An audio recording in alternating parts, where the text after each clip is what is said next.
so big, I told her, look back at it. Look back, look back, look back, look back, look back.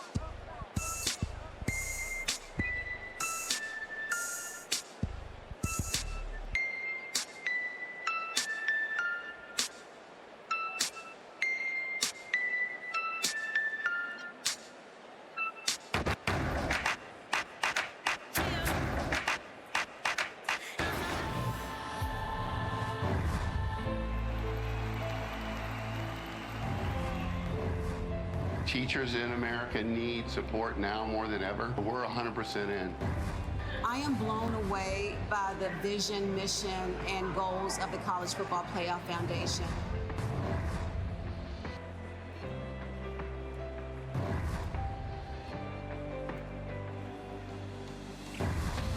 We know that these teachers are remarkable. They've proven that day in and day out. Teachers had to deal with the basic needs of a lot of students in underserved areas. We wanted to honor educators who are doing good things that are getting the kids back into the classroom. Eckrich is proud to support America's teachers. This check will really go a long way to help a lot of students in many different ways.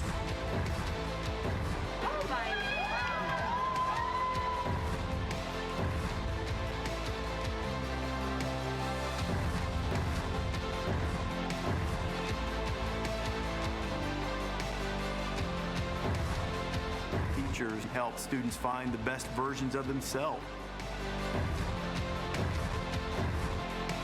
Teachers never get enough credit. Thank you so much.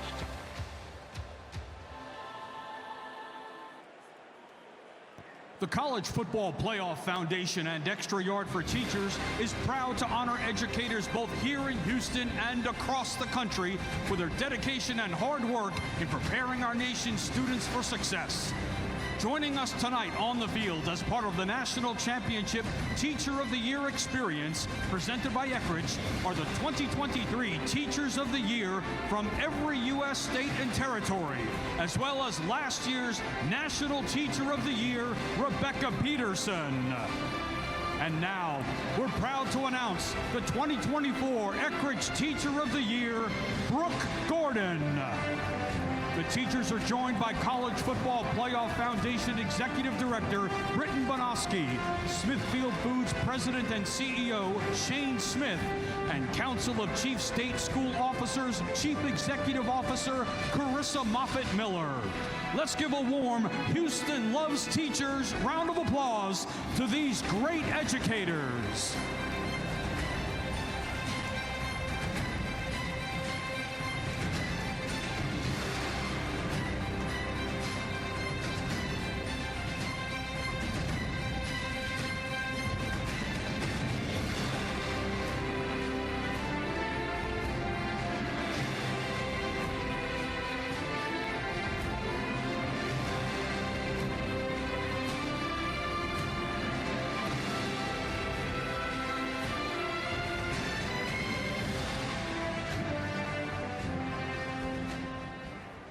To perform America the Beautiful, joined by American Sign Language performer William Stokes, a 12th grade student from Houston's Deer Park High School, please welcome members of the Theater Under the Stars Musical Theater Academy Ensemble, under the direction of Jacob Scheidler.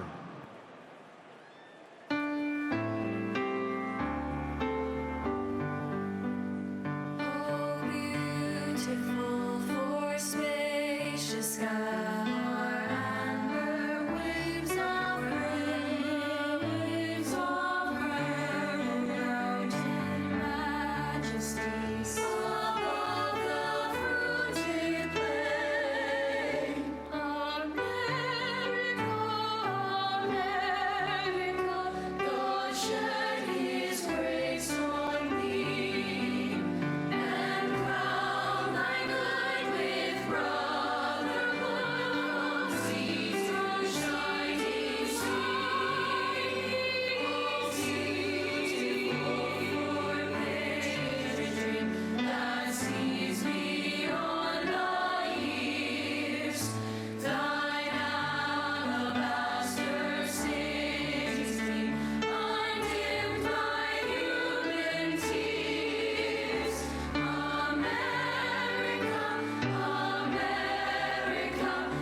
Hey Husky fans, this is Braylon Trice. Welcome to the 2024 College Football Playoff National Championship.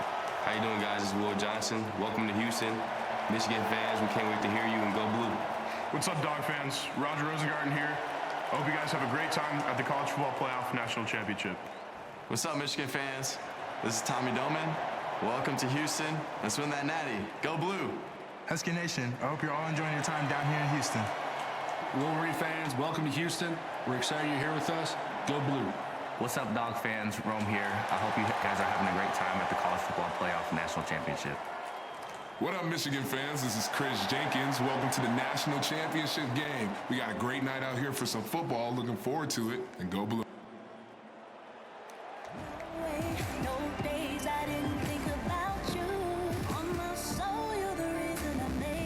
Tonight, our nation's colors are presented by the Joint Armed Forces Color Guard from the Military District of Washington, including members of the Army, Marine Corps, Navy, Air Force, Space Force, and Coast Guard.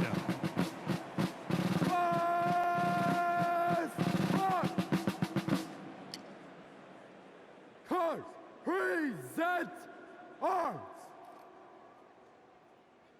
And now, to perform our national anthem, joined by American Sign Language performer William Stokes, a 12th grade student from Houston's Region 4 Regional Day School Program for the Deaf. Please welcome Grammy Award-winning superstar and lead actress in Warner Brothers' The Color Purple, Fantasia Barrino Taylor.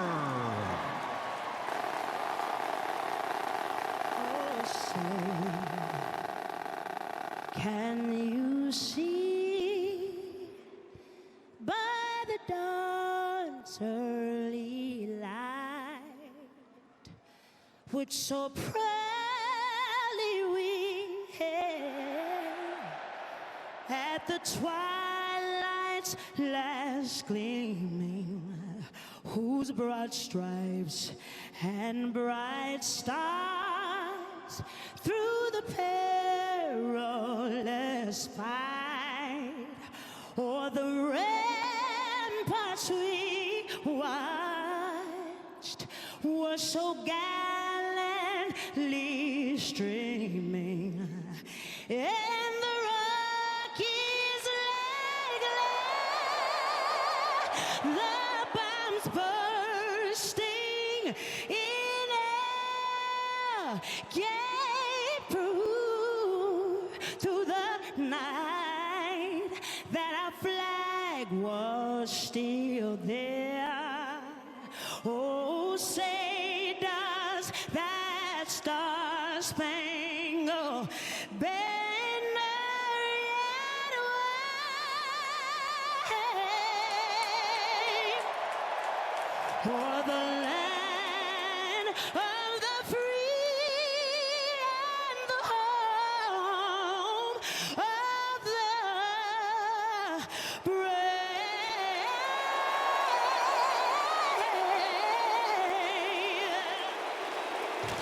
God bless you all.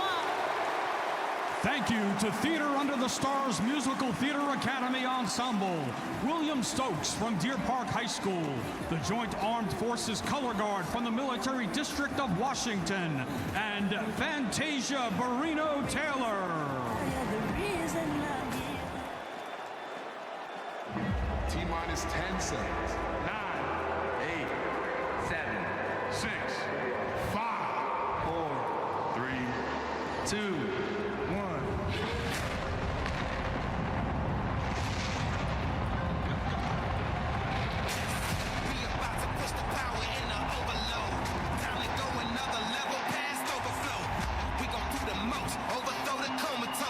Raise it up till the vibe reach Holy Ghost. I know this the moment you've been waiting on. And the waking in the main event to take you home. Anything they say impossible, we taking on. We gon' shift the energy.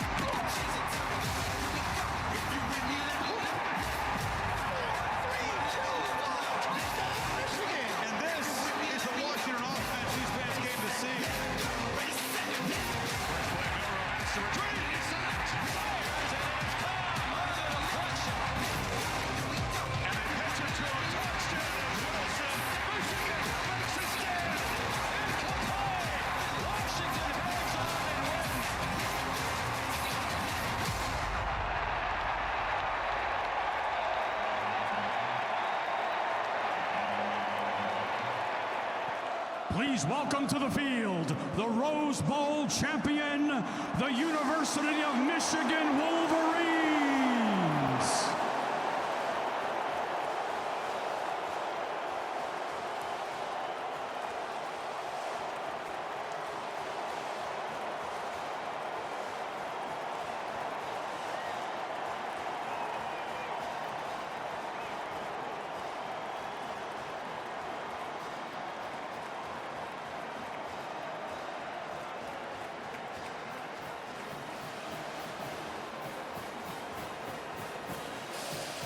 And now, the Sugar Bowl champion, the University of Washington Huskies.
Fans, please direct your attention to midfield for the national championship game coin toss.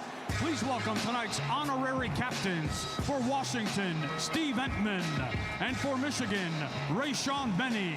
Alongside team captains for Washington, number 9, Michael Penix Jr., number 1, Rome Odunze, number 8, Braylon Trice, and number 5, Edifuwan Ulafosio. And for Michigan, number 2, Blake Corum, number 77, Trevor Keegan, number 0, Mikey Sainristil, and number 94, Chris Jenkins, along with tonight's referee from the ACC, Marcus Woods.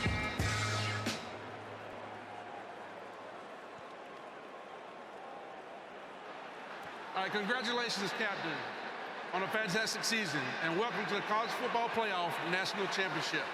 My name is Marcus Woods, this is Danny Worrell, and we are here representing the Atlantic Coast Conference. Today's coin, 2024 will be heads. NRG Stadium will be tails. Washington, you will call the flip. What's your call? Tails. Tails. Tails is a call. It's tails you won the toss. You're going to defer. You want the ball. Which way you want to kick? All right, move your backs there. You guys move down there. Washington has won the toss and elected to defer that choice in the second half. Michigan will receive. Good luck, gentlemen. I'm gon' win. You gon' win. Everybody around me with it. Yeah, everything around me.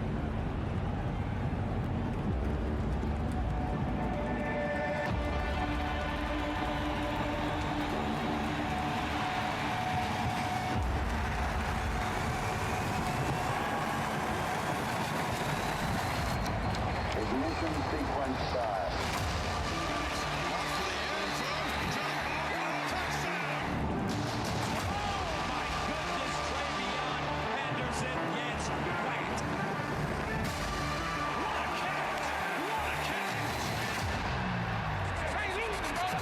Washington, number 12, has changed his jersey to number 36. Touchdown, Wolverines.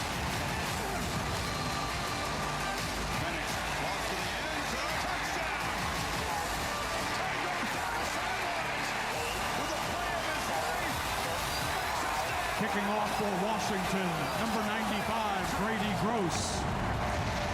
to receive for Michigan, number 82, Samaj Morgan. Ladies and gentlemen, we need you all on your feet. Everybody up. The time is now. Everybody up. Let's go. I need to hear you. He runs to the ball and kicks it, and the national title game is underway. End over end and returnable for Morgan from the 2. He's across the 15 and blasted right on the 15-yard line. Great coverage by Washington, just a 14-yard return, and it was Maurice Himes who delivered an early message for the Washington special teams. So here comes Michigan. They'll spot the ball at the 16-yard line, led by J.J. McCarthy, the junior from LaGrange Park, Illinois, 6'3", 202, 26-1 as the starting quarterback of Michigan. One of the great records in the history of college football. They open with Blake Corum, the running back, on his left hip. Out of the shotgun is McCarthy with 2 wide receivers to the right. Colston Loveland, the tight end, with a motion to the left. A handoff to Corum, running left, and he's to the 20-yard line. And taken down there by Edefuan Ulufoshio, their outstanding senior linebacker, second leading tackler on the year. Going to be very important for the defensive tackles of Washington to play at a really high level. MJ Ollie, number 68, number 91, Latuli Nasanoa. Those guys have to play at a really high level tonight. Gain of 4. Michigan does huddle, and they stick with the shotgun with McCarthy, with Blake Corum now on his right hip. 3 receivers bunched to the right. Loveland in motion to the left. The snap to McCarthy, throws over the middle, caught for a first down to the 30-yard line. They'll mark it just shy of that, about the 28, to Cornelius Johnson, the 5th-year senior, with his 45th catch of the year. Good for a gain of 8 and a first down for the Wolverines, averaging 36 points per game. That's 14th in the country. And a very nice, easy completion right over the middle for J.J. McCarthy. 10 yards in the air, easy pitch and catch. They stick with the shotgun. Max Bredesen moves to the left side of McCarthy, and Corum's on his right. Roman Wilson in motion from left to right. The handoff to Corum, running left behind Bredesen. He's across the 30, powers ahead to the 35-yard line. Michigan's leading rusher, 1,111 yards per game. Not big at 5'8", 213, but he is strong, and he showed it on that run. First carry of the game went right behind the left side of the offensive line. This time they got to go to the edge a little bit. They pull a couple offensive linemen out and around, and Corum gets a nice gain on first down. Lost his helmet, so he has to come off for a play. Corum finished 9th in the balloting for the Heisman Trophy as the running back of the year in the Big Ten for the 2nd straight year. They stick with the shotgun. Khalil Mullings is in at running back. They shift into the pistol with Mullings, the tailback. He takes the handoff straight ahead and powers for a first down with about a yard to spare. A 4-yard pickup for Mullings, who hadn't played much during the regular season, but was a factor against Alabama, formerly a linebacker for Jim Harbaugh. Now that's 3 runs in the last 4 plays, 2 of which hit up inside for offensive coordinator Sharon Moore. They've also gotten one to the edge. Now probably try a play action to see if you can keep them off, get balance. Corum back in on 1st and 10. Michigan in its own 39, opening possession of the game. 12:35 to go, first quarter, no score. Snap to McCarthy, fakes a handoff to Corum. He's pressured, retreats, throws, caught. 49-yard line. Cornelius Johnson, a nice catch between the numbers and the sideline. Good for a 10-yard pickup, and Michigan sharp out of the gate. And they fake a very similar run that they just ran a moment ago between the tackles. J.J. McCarthy pulls it late. It's wide open across the middle as he hits Johnson on an over route working from right to left. It's thrown a little behind, but Johnson grabs it. No yards after catch, but a nice gain. Mullings back in and running back on the right side of McCarthy, who's lined up again in a shotgun. 3 wide receivers to the right, the wide side of the field. A.J. Barner, tight end, went in motion. They hand it off straight ahead to Mullings. He breaks some tackles and goes down inside the Washington 40. Broke a couple of tackles and picked up 14. The defense, not the strength of the Washington Huskies. They give up 404 yards per game. That is 94th in the country. And they are 120th in pass defense. A.J. Barnes to the tight end motion from left to right. He hit the end man on the line of scrimmage. Mullings ran right behind him. They also had an orbit motion behind it, all to fool the linebackers at the second level. 1st and 10, Michigan on the move. The 7th play of the drive. They're at the Washington 37-yard line. Horn back in, running back. McCarthy under center for the first-time play. Action pass, steps up, pressured, and he goes down. Back of the 41-yard line, the first sack of the game for a Washington team that doesn't have many, just their 22nd of the year. It's M.J. Ale, the defensive tackle, for a 3-yard loss. And they get just across the 40 at the 38-yard line. That's when Sharon Moore wants to take a shot. They call one there. Nothing's open downfield. McCarthy tries to take off right up the middle, but Ale's sitting there and wraps him up for a loss. Donovan Edwards now the running back. Out of the shotgun, McCarthy. Edwards shifts from his left side to his right. 3 wide receivers to the right, the tight end to the left. Snap to McCarthy, hand off to Edwards, bounces off a pile and breaks free. Outside of the 30, the 25, the 20, down the sideline, and he scores. 41 yards. Donovan Edwards got hit right near the line of scrimmage as he tried to run off left tackle. Bounced off that hit and went wider to the outside, and all kinds of running room down the near sideline. What a start for Michigan. Extremely well done by the left side of the offensive line. Trevor Keegan, the left guard. He was engaged with Ale, who just had the sack a moment ago. Ale wins initially. Edwards runs right to the back of his left guard, but there's nobody home to the outside where Edwards finds a seam, and when he hits the Jets, he's out the gate. James Turner for the extra point. They had some problems with snaps against Alabama. No problem there. Good snap from William Wagner and a good hold as well from Tommy Doman. 84 yards in 8 plays. Donovan Edwards, his first touch of the game, goes all the way to the end zone. With 10:14 left in the first quarter, it's Michigan 7, Washington nothing. You're listening to the College Football Playoff National Championship, presented by AT&T on ESPN Radio and the ESPN app, presented by Wendy's.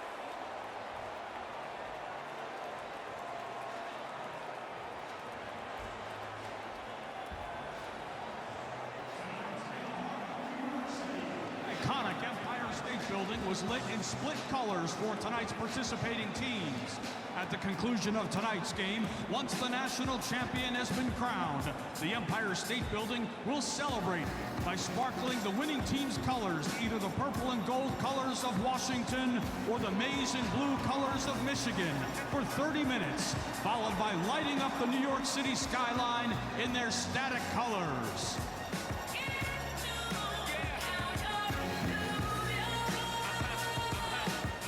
This past summer, Bill Hancock announced that he'll be stepping down as executive director of the College Football Playoff. Hancock's 6-decade career began in 1971 when he became assistant sports information director at the University of Oklahoma. He would go on to work at the Big 8 Conference and the NCAA Division I Men's Basketball Championship. 13 of those years as its director. In 2005, he became executive director of the Bowl Championship Series and was then named to the same role for the playoff when it was created in 2012. He's achieved a unique trifecta at the highest echelon of intercollegiate athletics as the first full-time director of the NCAA Final Four, the Bowl Championship Series, and the College Football Playoff. Tonight, we'd like to recognize him for his dedication and loyal service to college athletics. Joining Bill on the field is his family, as well as Dr. Mark Keenum, president of Mississippi State University and chairman of the College Football Playoff Board, and Commissioner John Steinbrecher from the Mid-American Conference, representing the CFP Management Committee. They'll be presenting Bill with a reminder of his time with the College Football Playoff. Please join us in congratulating Bill Hancock on his 6 decades of service to college athletics.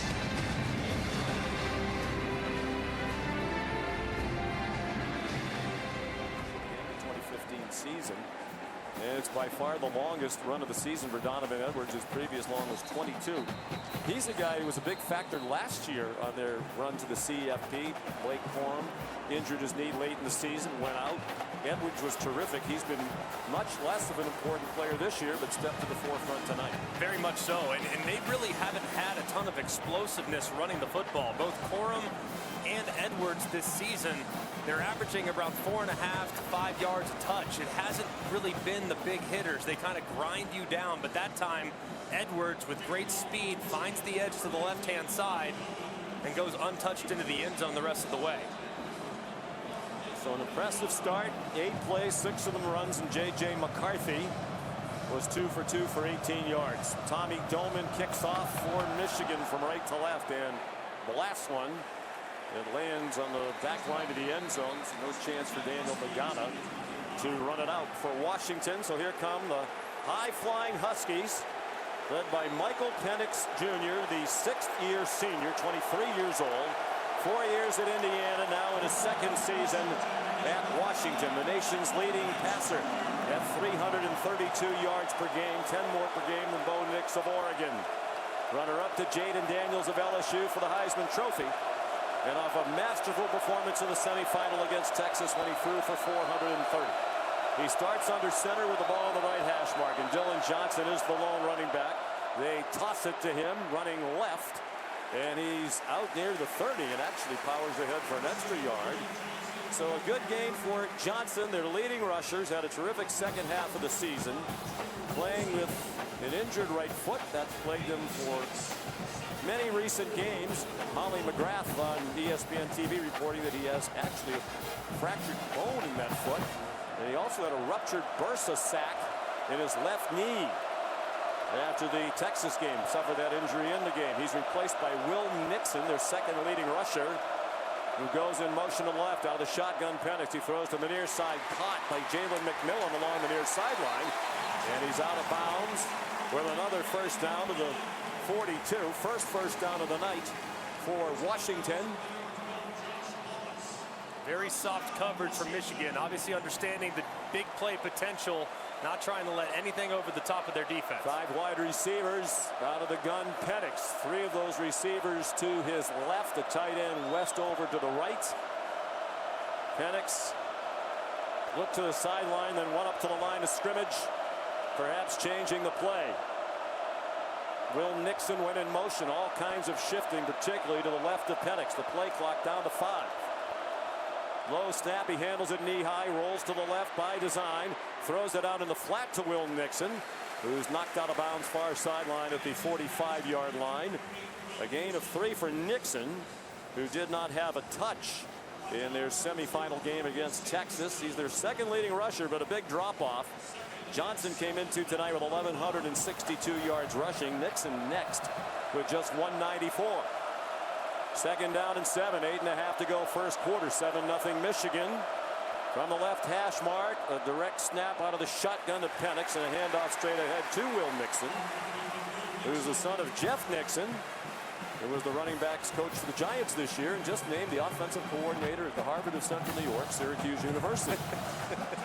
Known more for its academics than football in recent years. Indeed. 2-yard gain. Tybo Rogers comes in now as the running back. He was the primary backup to Dylan Johnson in the semifinal game.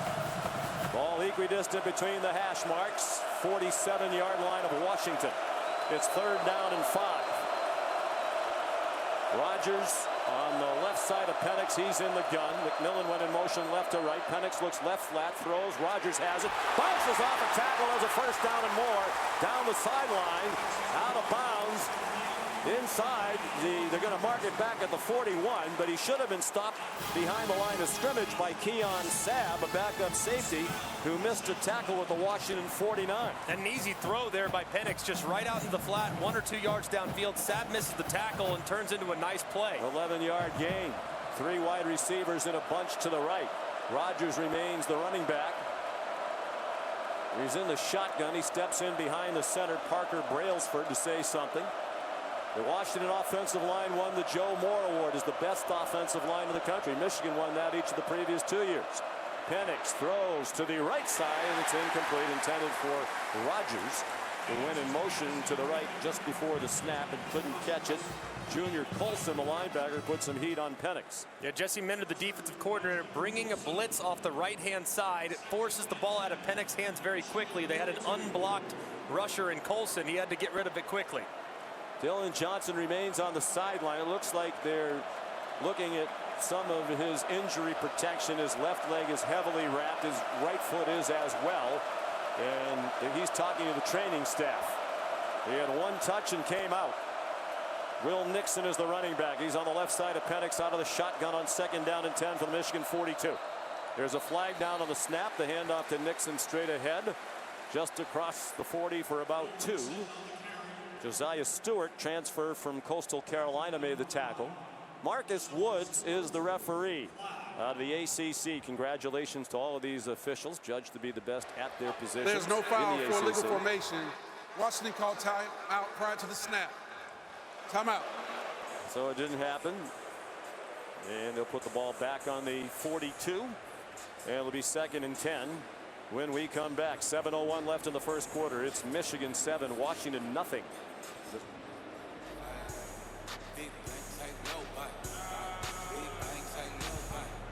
It's time to take the CFP 360-degree fan photo. Look at the photographer on the field and smile for the camera.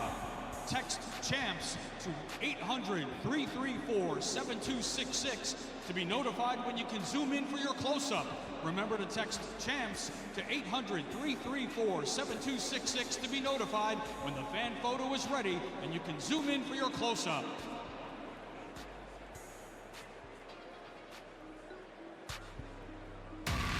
It's a new era of pioneers, star sailors, thinkers, and adventurers. Crop, go. TDA, go. Fight up, go. All right, go for launch. Go for launch. Our destiny is always to go and see what's further and what's next.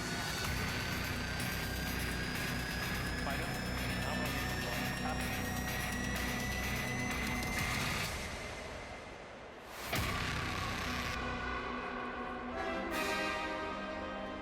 Joining us tonight is the Artemis II crew. The Artemis II crew is currently training at NASA's Johnson Space Center here in Houston for NASA's upcoming mission around the moon.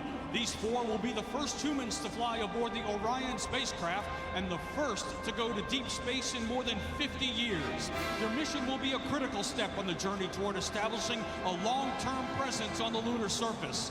Joining us on the field are the Artemis II astronauts. Commander, RPI grad and Maryland native Reed Wiseman. Pilot, Cal Poly grad and California native Victor Glover, who was a student athlete on the football team during his time at Cal Poly. Mission specialist, NC State grad and North Carolina native Christina Cook. And mission specialist from the Canadian Space Agency, Royal Military College of Canada grad, Jeremy Henson. Also joining these board tonight are NASA. Sean McDonough, Greg McElroy, high above the playing surface here at NRG Stadium in Houston. Chris Budden is on the Michigan sideline. Let's get a report from Ian Fitzsimmons on the Washington side.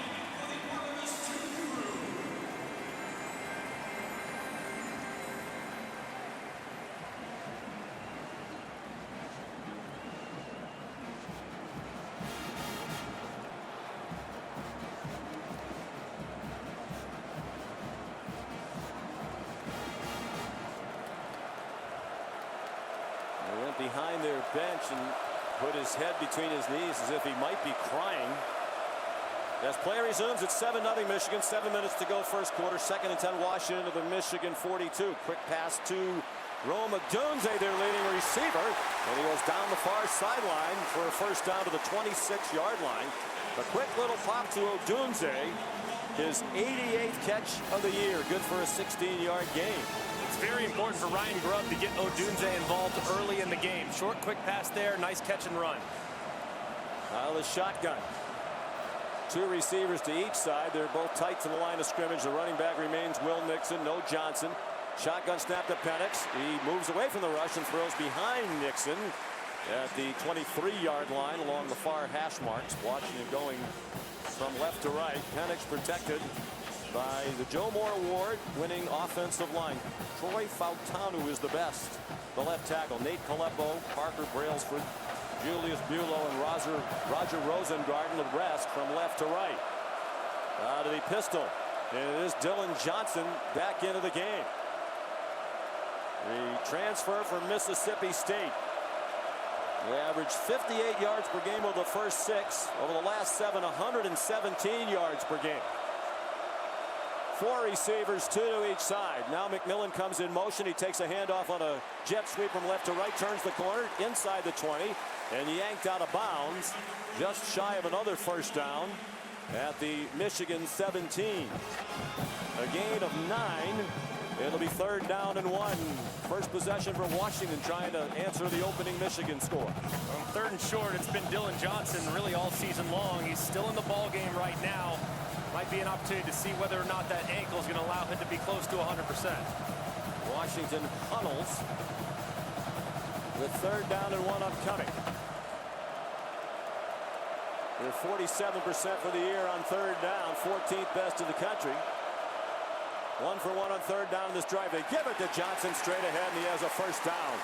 Went right up the middle to the 10-yard line for a gain of 7. He had knee injuries in the spring when he transferred over from Mississippi State, and that actually delayed his progress. The knee injuries more significant than the coaching staff thought when he arrived out of the transfer portal. But he got healthy in the second half and took off. They hand it to him again out of the shotgun. He breaks the tackle, gets no yardage, spun away from the first hit, but then got taken down by Junior Colson along the near numbers right at the 10. It is 2nd down and goal. And Johnson trots off with a little bit of a limp, replaced by Tybo Rogers. This is such a difficult part of the field for Washington's offense. They want to stretch the field vertically, but when the field condenses, they have to lean a little more on their run game. So Johnson not being out there is certainly impactful. Ball just inside the 10 on the right hash mark. Down to 4:50 to go in the opening quarter. 7-0 Michigan, but Washington is on the move. The handoff to Jalen Polk on an end around from left to right, and he stopped for a 2-yard gain. It was Penix out of the shotgun, and Polk came from the far side of the field, took the handoff, and got knocked down by Josh Wallace, the cornerback in his first year at Michigan as a transfer from UMass. 4.5 to go. Michigan went down the field in 8 plays to score their touchdown. This will be the 13th play of the Washington drive. They huddle again. Break the huddle with just 10 seconds on the play clock. Will Nixon goes widest to the left outside the numbers. Shotgun for Penix. The player on either side of the timeout called by the left-hander. With the play clock about to run out. And just 1 timeout left for Kalen DeBoer now here in the first half. 4:04 remaining in the first quarter. It's Michigan 7 and Washington nothing. It's the College Football Playoff National Championship presented by AT&T on ESPN Radio and the ESPN app, presented by Wendy's. Capital One, Cheez-It, Chick-fil-A, Dr. Pepper, Gatorade, Goodyear, Great Clips, Mercedes-Benz, Modelo, Prudential, Ram Trucks, Taco Bell, and Verbo.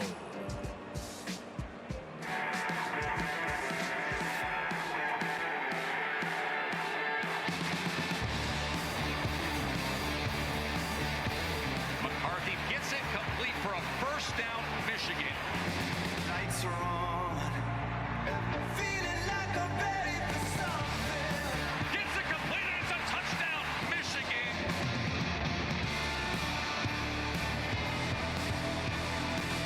For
Jalen McMillan goes to the left. Two receivers to the right. The tight end Westover to the left. Out of the gun, Penix. Dylan Johnson is the running back. To the right of Penix, who moves in under the center. Brailsford says something in his ear. Johnson now shifts to the left side of Penix. The play clock still at 10. Just 3 down linemen for Michigan. Snap to Penix. He goes straight back, looks to his left, steps up, throws to the end zone too high. Trying to get it to Odunze, who was covered by Keon Sabb. And the throw was a little bit too high as Penix threw to his left. And the field goal team will come out for Washington. Just a 3-man rush initially from Michigan, but there were 2 linebackers that added on late, which hurried up the process for Michael Penix. Had to get rid of it quickly, tried to give Odunze a chance, just couldn't. It was too high and didn't give his receiver a shot. Grady Gross on to try the field goal. It will be a chip shot, 25 yards from just inside the right hash mark. He's had an excellent year, 16 out of 20. He's made his last 6 and just made that one. Almost grazed the right upright on the way through. Anxious moments for Kalen DeBoer and the Washington Huskies, as that was just barely good from 25 yards. So they go 67 yards, 14 plays, had it for 6 minutes and 18 seconds, and settle for the field goal. 7-3 Michigan. On the Wolverines sideline, here's Chris Budden. Sean, as Michigan's offense about to take the field again after their scoring drive, Sharon Moore, offensive coordinator, gathered his entire offense, and he says that is how you start a football game. We were strong in every single facet, but here's the deal. We smell blood in the water, and what do we do when we do that? We keep going after blood. So continue to put the gas down and play the way that you did on that very first drive. All right, Chris, thank you very much. First time in the college football championship game that both teams have scored on the opening possession.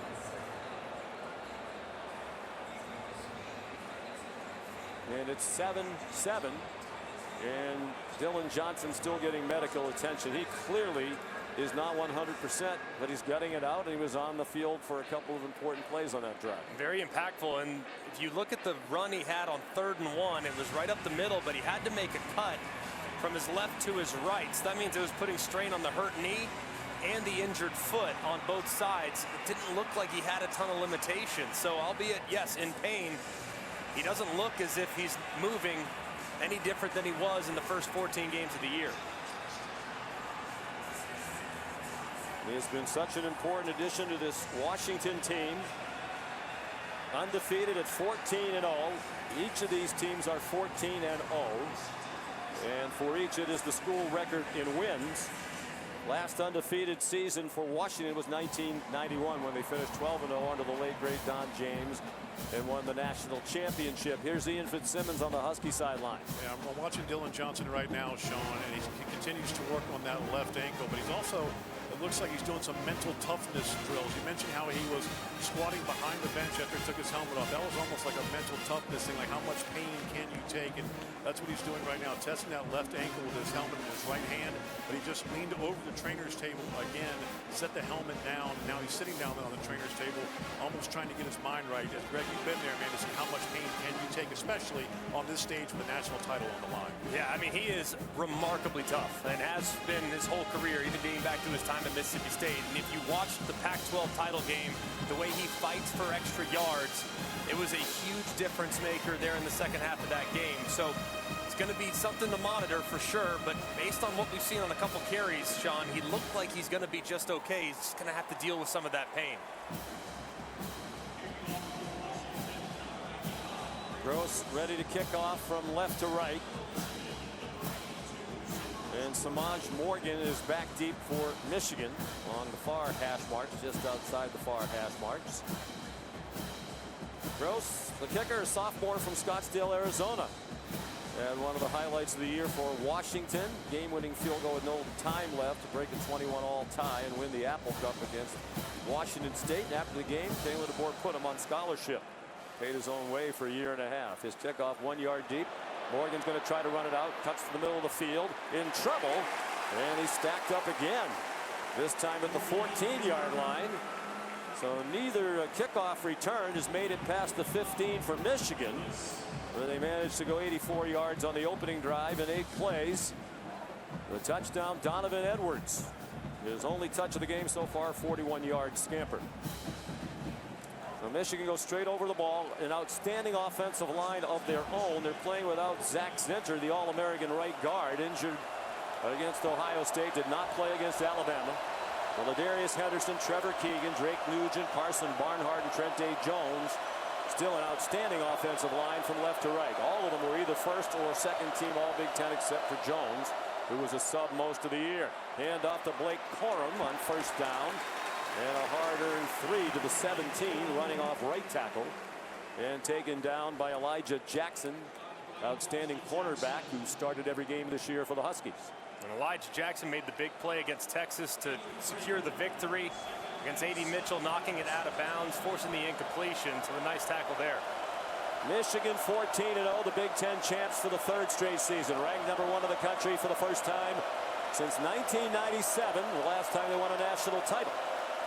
Out of the pistol now, McCarthy claps his hands, takes the snap, fakes to Corum, looks deep over the middle, throws, and it's caught. Roman Wilson at the 45 across midfield and out of bounds at the 46-yard line of Washington. A beautiful throw by McCarthy outside the numbers to the right. Hit Wilson in stride for 37. Just an amazing throw by McCarthy. Heavy play action to his left. He stands back. The defensive back, Hampton, almost recovered running out underneath that over route run by Wilson about 18 yards downfield. Hits it right over the top of Hampton. Another big gain. Wilson is 46th catch of the year. Shotgun now, empty for McCarthy. 3 receivers to his left, 2 to the right. He throws to the right off the hands of Samaj Morgan near the Michigan sideline. Incomplete, nearly picked off on the ricochet by Elijah Jackson. That is the first incomplete pass for J.J. McCarthy. Now 3 out of 4 for 55 yards. That was not a good throw. Just not on the same page with Morgan. Morgan sat down and stayed put. McCarthy thought he was going to drift away to his right. Tight formation now. With 1 receiver, it's Johnson who went wide left. Now he shifts close to the line. Strong side of the formation is the left. They go out of the pistol, and it's a handoff to Donovan Edwards, who breaks free again. To his right. He's going to go again. 2 carries and 2 touchdowns for Donovan Edwards. This one, 46 yards. 2 carries, 87 yards for Edwards. Both of them touchdowns.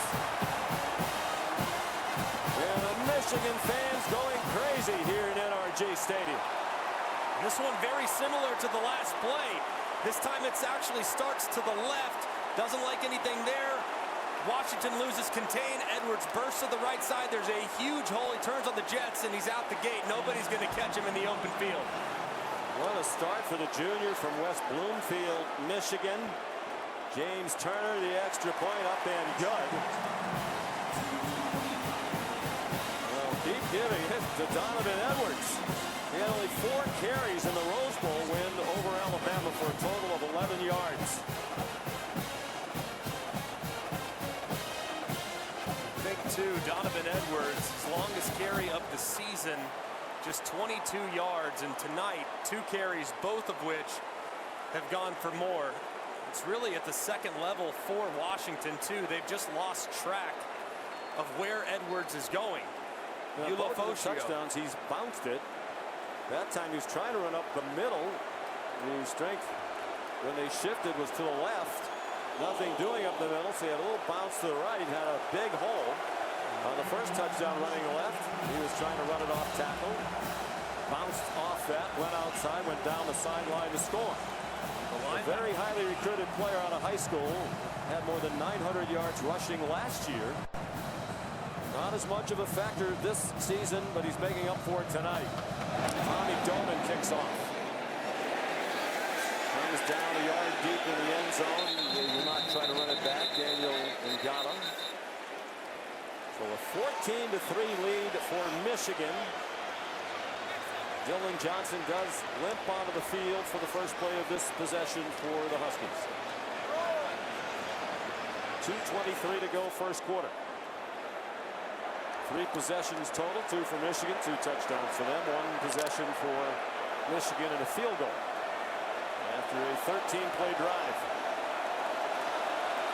Penix out of the shotgun. The ball's on the right hash of the 25-yard line. Johnson's to his right. 2 receivers to the left, 2 in a bunch tight to the right. Penix again steps up near Brailsford the center with some instructions. Michigan fans making a lot of noise.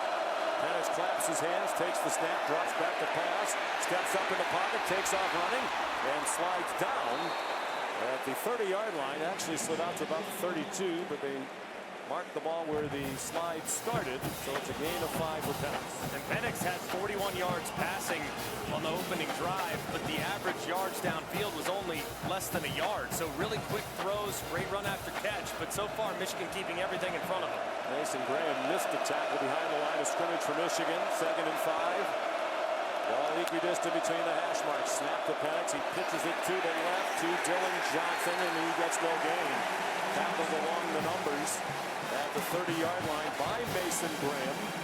Part of an excellent defensive front for Michigan. They lead the nation in scoring defense, giving up just 10.2 points per game. They are 2nd in pass defense, yielding only 150 behind only Ohio State. Will Nixon is in at running back. He's gone wide left and comes now back in motion to the backfield. To the left hip of Penix, out of the gun. 3 receivers in a tight bunch to the right.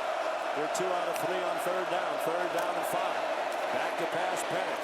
To the right, McMillan at the line of scrimmage makes the catch. They can't break a tackle from Mikey Saberstill. He managed to gain 2, but if McMillan had been able to break free from the tackle of the 5th-year senior from Everett, Mass, he was going to pick up a 1st down along the near sideline. But an excellent tackle by the former wide receiver, now one of the best defensive backs in college football. Terrific tackle there in the open field and really well covered after the pressure called by Minter defensively. Jack McAllister to punt for Washington. The snap is good. The kick is a shank along the near numbers. The right there gets a great bounce. Samaj Morgan moves away from it, and it rolls all the way down to the 21-yard line. A break for Jack McAllister. A 47-yard punt, but a lot of that was on the bounce and run. So Michigan will start from its own 21. Its best starting field possession of the 3 possessions. And it hasn't mattered that they've started inside the 15 twice. They've scored twice. The linebackers for Washington have to be better. Ulofoshio, Tupatala, and Bruner have all really lost where the back was in the backfield, leading some big runs. They open in the pistol with McCarthy and Blake Corum right behind him. 2 tight ends shift to the right. Hibner and Lovely. And a snap to McCarthy. Hands it off to Corum. He breaks free.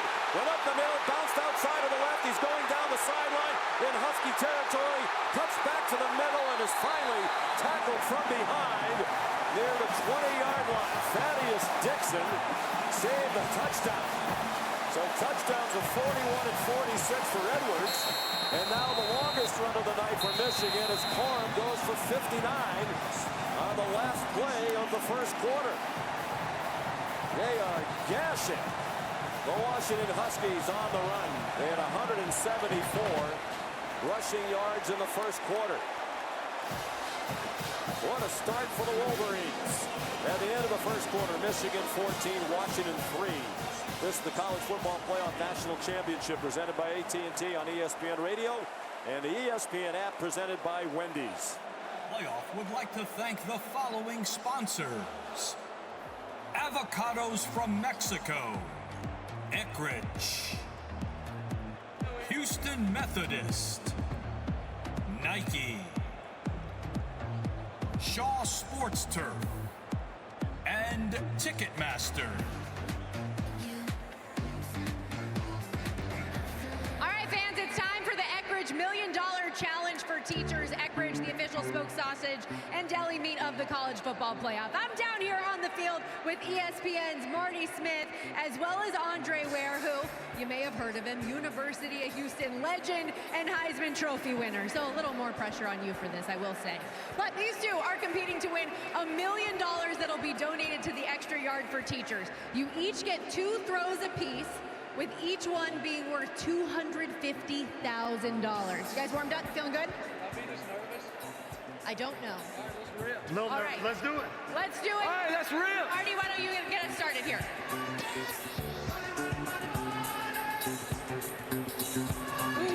That was close. That was close. Dial it in, Andre. More air, Dre. It was right there. Come on, we need this money for the teachers. You gotta make it. It all comes down to Andre Ware. Yeah. Oh! Maybe for the bright lights. But don't worry, we are still going to have $250,000 donated to the Extra Yard for Teachers. Let's bring in James Smith, President and CEO of Smithfield Foods and its Eckridge brand, as well as Britton Kaplanowski, Executive Director of the College Football Playoff Foundation. This is awesome. Thank you so much for the big check. Let's give it up one more time for Eckridge and teachers everywhere.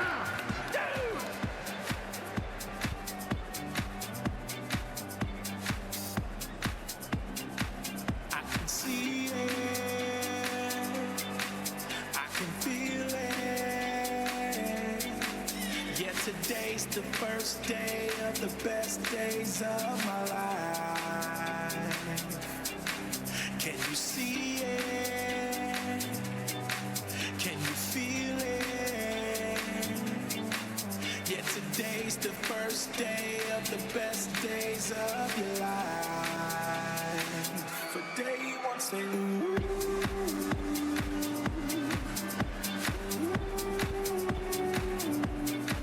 Yeah, today's the first day of the best days of your life. For day one, say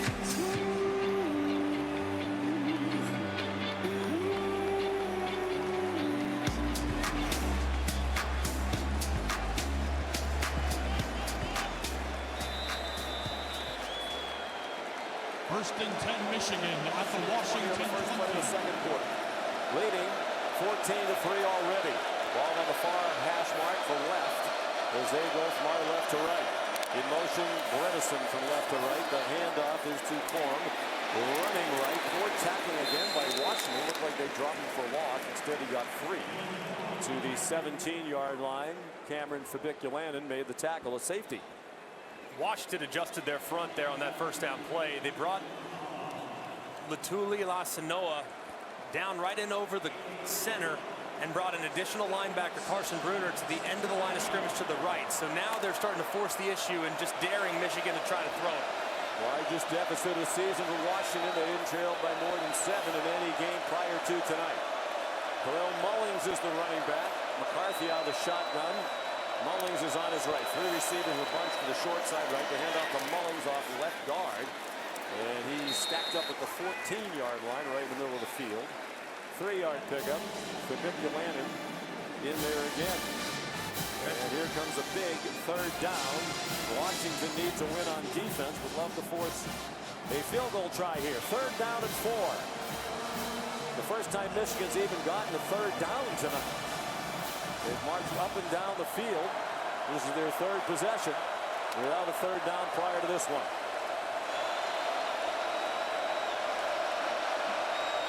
McCarthy out of the shotgun. Korn is the running back to his left. McCarthy calls a timeout with the play clock at 5, and Michigan still getting lined up. 2 timeouts left for Michigan. Timeout, Michigan. They're first of the half. Has just 1. 13:35 remaining in the second quarter. It's Michigan 14 and Washington 3. You're listening to the College Football Playoff National Championship presented by AT&T on ESPN Radio and the ESPN app presented by Wendy's.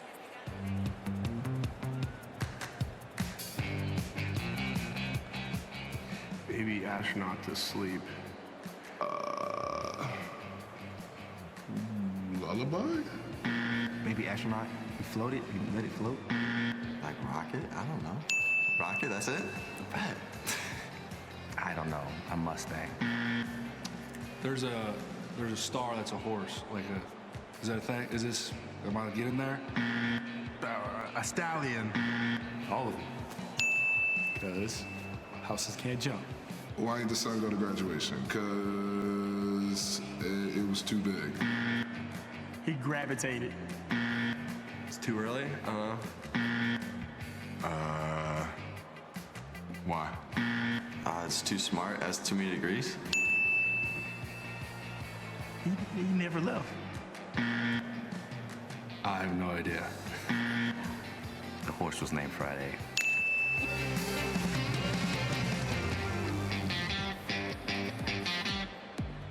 Fans, please turn your attention to the video board and give a nice round of applause for the University of Washington graduating seniors. Congratulations.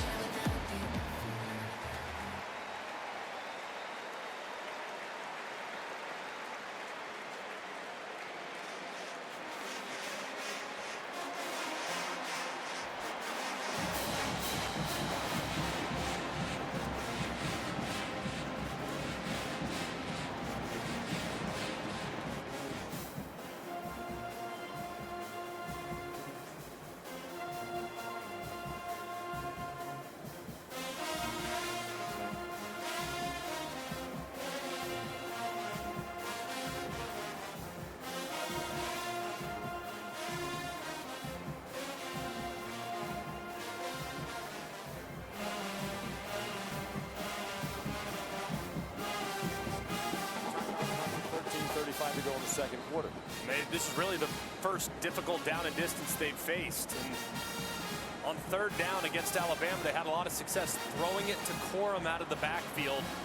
If Washington's in man coverage, you can anticipate Blake Corum getting a good long look, maybe out in the flat against a linebacker in coverage.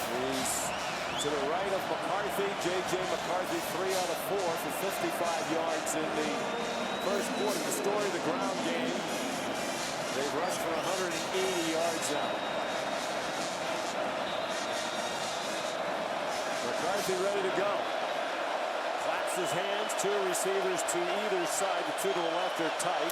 In motion, Johnson from the far side right. McCarthy looks to the right, throws to the right. It's broken up. Trying to get it to Johnson at the 10-yard line. And a nice play by Jabbar Muhammad. Outstanding cornerback for Washington, second team all Pac-12 this year as a transfer from Oklahoma State. And a terrific job by Jabbar Muhammad. They motioned the wide receiver down to create a stack alignment. Johnson ran a quick little 5-yard out. Muhammad broke on it immediately and knocked down the pass. There's James Turner for a 32-yard field goal. 16 out of 19 for the season. They had trouble with some snaps in the semifinal. Good snap here from Wagner. Good hold from Dolman, and the kick is good just inside the left upright as he hooked it around the pole. Turner, transfer from Louisville, has had a nice first season for Michigan. His only try against Alabama was from 49, which he missed left, and that one was flirting with wide left. So 17-3 Michigan, but that feels like a small victory for the Washington defense, co-coordinated by Chuck Morrell and William Inge. Big win right there for Washington. Look, they still got points, but you've given up 4 plays of 35+ yards already. Just 16 and a half minutes into this game. They have to stop the big plays, and they need to get better play out of their safeties, who have not done a good job in containing the run. They need to do a better job identifying at the second level with their linebackers and making sure they're true to their gap. But they did at least stop a couple runs in a row right there to force a third and medium and finally get off the field. So they went 65 yards in 5 plays. Corum had 62 of those yards on that drive, including the 59-yard run. So Dolman will kick off. He's the punter and kickoff man. Buccaneer Hashmart, the right for Michigan. He drives one to the back of the end zone again for the touchback. Here's Ian Fitzsimmons on the Washington sideline. Watching Huskies running back Dylan Johnson, Sean, he was on the exercise bike, and every time he pushed down with that left leg, that left ankle, he winced every single time. This is truly mind over matter, and how much mentally, how much pain can he take? Heck, you're playing hurt right now, bro. I mean, you're injured. You're here. Yeah, mentally playing tough, with man. a detached tendon in my finger. Courageously broadcasting this national championship game. They start from the 25, the third straight possession, which they've started from this point. Ball in the near hash mark, the left for Washington. Penix out of the gun. Johnson is in the game to his right. Penix claps, gets the snap, throws far side. Codd at the 30, and sliding ahead to the 36 for a first down is Rome Odunze. Consensus first team All-American. Junior out of Las Vegas, likely a top 10 pick in the NFL draft. Came back for another season because he thought they had a chance to win a national championship. And they're playing in the title game here tonight. 2 minutes gone by, second quarter, 17-3 Michigan. But it is an explosive Washington offense, averaging 37.6 points per game, 10th in the country. Out of the shotgun again, Penix. Johnson's on his left. Back to pass, Penix, looking deep, fires deep, and it's caught at midfield for a first down. Caught along the near hash marks for a 15-yard gain by Jalen Polk, the sophomore from Lufkin, Texas, who, like Odunze, had a 100-yard-plus receiving game in the semifinal against Texas. The longest throw of the night for Penix. Moved the pocket to the left, and he drives the strike. Well, the shotgun again, a handoff to Johnson from his left hip across the formation to the right, and a short gainer to the Michigan 49. A pickup of only one for Dylan Johnson. He didn't do much against Texas. 21 for 49 yards rushing on 21 carries, but he did have 2 touchdowns. And Washington, the brief huddle. 3 receivers in a bunch. One of them was Johnson to the left. He shifts back to the backfield to the right of Penix. Still out of the gun. 2 receivers to either side. And they're tight to the formation. Snap to Penix. Flags down before the snap. The penalty-free championship game so far. Neither team flagged. Nothing new from Michigan. Second least penalized team in the country. Washington second most. Offense, number 72. 5-yard penalty. Second down. Center Parker Brailsford, who might have double clutched on the snap. He did. He flinched a little bit and then snapped it. He was a guard to start the year. They lost Mateo Melee, their starting center, in the second game of the year. Brailsford moved to center, did a nice job. He's just 275 pounds. Will Nixon, the running back now. Penix out of the shotgun from his own 46. Ball between the hash marks. Michigan showing blitz. They rush 4, but they still get pressure. Penix rolls left and throws into coverage, and it's incomplete. Along the far sideline, trying to get it to Jalen Polk inside the Michigan 30. But Josh Wallace and Keon Sabb were both there for the Wolverines, and it was Chris Jenkins who brought the pressure from the Michigan front. And these are the down and distance you have to avoid if you're Washington. Obvious passing situation. This allows Michigan's defense to pin their ears back on 3rd and 14. You know they're going to try to get the ball out of Penix's hands quickly because that pass rush is going to be breathing fire. 5 wide receivers. 3 to the left of Penix. He's in the shotgun. Michigan again showing blitz, some movement before the snap, and another flag. And probably another false start. Michigan was moving around a little bit in the defensive front, and it seemed to trigger some movement. False start. Offense, number 77. 5-yard penalty. Third down. The right guard. And on 3rd down, Washington will adjust their snap count just a little bit. A hesitation, if you will, by the center before he snaps it. And that's twice now on consecutive plays where one of the guys moved just a touch early, trying to draw the defense offside, and it's the offense that moves. They're back at their own 41.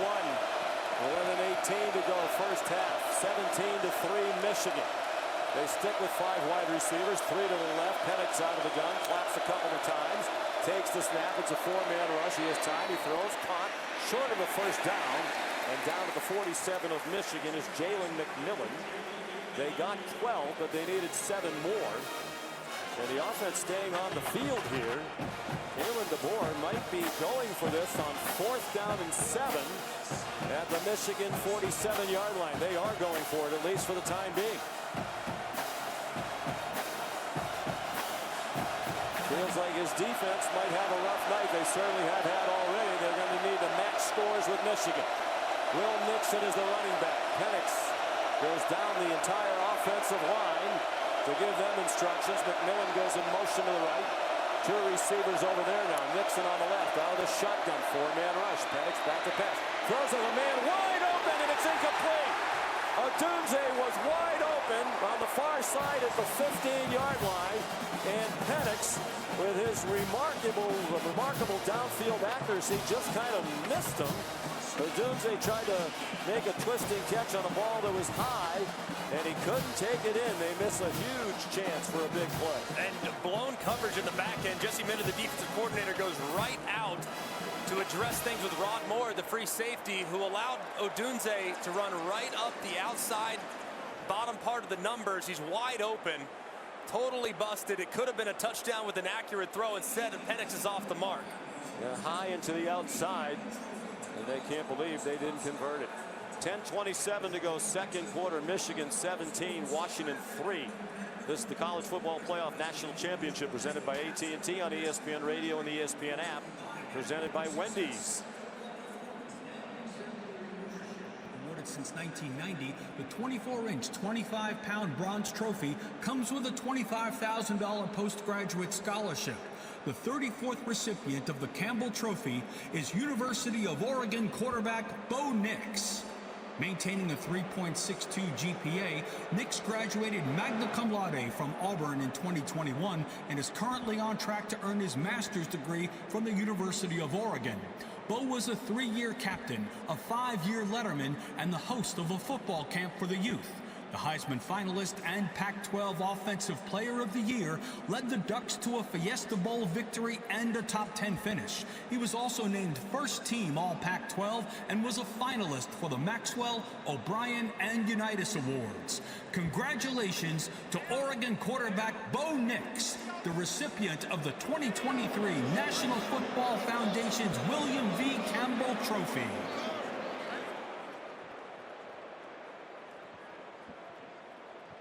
All right, family, listen, we're going to do something we normally never do. We're going to do DJ Mosky's sing-along. We're going to see which fans know the most music in the second half, all right? You're going to get to choose, though, what we're going to sing along to. Let's look at our choices on the board. Let's see. Here are the options. Is it Black Eyed Peas? I got a feeling. Is it Journey? Don't Stop Believing? Don't stop. Is it Bohemian Rhapsody by Queen? Or is it Bon Jovi's Living on a Prayer? Scan that QR code and vote right now. And we're going to see what fans are going to win DJ Mosky's sing-along. All right? On the Michigan side, here's Chris Button. Thank you, Sean. As Michigan's offense is about to take the field, John Harbaugh, Jim's brother, has just arrived with a group, including Mike McDonald, former defensive coordinator at Michigan. They flew in, had some trouble with some of the bad weather that's been around the Houston area. They did just arrive. There was a cute moment where John finds their parents up in the stands, and Jack Harbaugh stands up and puts his arms in the air and is like, let's go! So John down here getting joy. Finally, his brother's success so far in this game. John, coach of the Baltimore Ravens, they are the #1 seed in the AFC playoffs. They have a bye this week, so he's able to be here with his wife Ingrid. A lot of storms in the area. Their flight got rerouted to Austin. They sat on the ground there for quite a while. They arrived just after the start of the game. Michigan from its own 47 after the turnover on downs. Washington missed a great chance for a long play, perhaps a touchdown. On first down out of the gun, it's a handoff J.J. McCarthy to Blake Corum for no gain. Stopped at the line of scrimmage. Now you see the second level, that time Drew Fowler.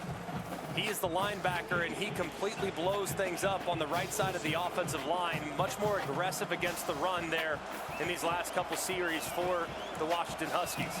Fowler, deep backup, just his 17th tackle of the year. Perhaps they're looking for better tackling from the linebacker position. Out of the pistol now with Donovan Edwards. who's touched it twice and scored twice on long runs. He's the running back. They fake it to him. Play fake. McCarthy now flush to his right. Outside the numbers. Throws on the run. Caught. And now it comes out. Incomplete. It was Holston Loveland. Looked like he was going to have a first down inside the Washington 35. But it was knocked out by Dominique Hampton, the outstanding safety. He just punched it out as Loveland tried to make the catch on a ball above his head. So here's 3rd down and 10 for Michigan. 9:39 to go in the first half. The Wolverines leading 17-3. McCarthy now 3 out of 6 for 55. They've rushed for 180. Washington fans making the noise now. Out of the shotgun, McCarthy. Corum on his right hip. 3 receivers and a bunch to the left. He throws to the right. Too high. A little too hot to handle for Cornelius Johnson near the Washington 45-yard line. Even if he caught it, might have been short of the first down. Elijah Jackson in coverage. And here comes the first Michigan punt of the night. And a massive 3-and-out there forced by Washington's defense. Made some adjustments, tweaked the way they're lining up in the front. Had less success running the ball these last couple plays. And they have nice coverage on 2nd and 3rd down to force a much-needed 3-and-out after they rolled the dice on 4th down offensively. Giles Jackson is back for the punt. He's a transfer from Michigan. Played 2 years there, now in his 3rd year at UW. High punt by Dolman, too long, carried all the way into the end zone. 53-yard punt. But the ball will come out to the 20-yard line after the timeout. 9:29 to go, 2nd quarter. Michigan 17, Washington 3. This is the College Football Playoff National Championship presented by AT&T on ESPN Radio and the ESPN app presented by Wendy's.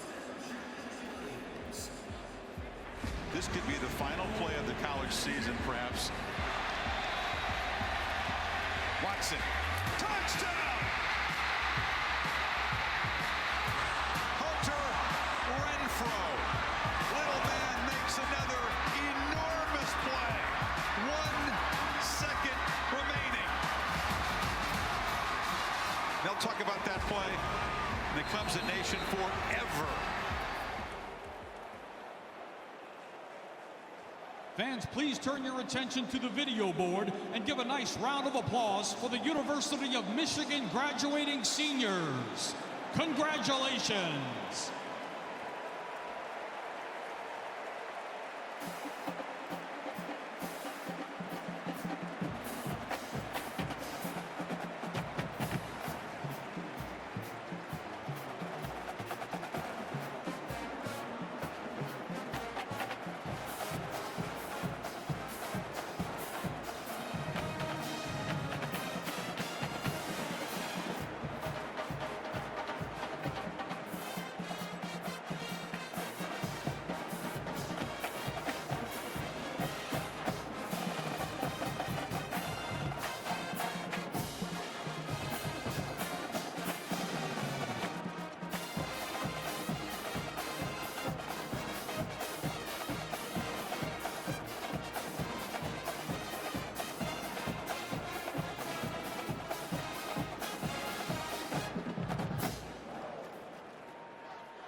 Houston.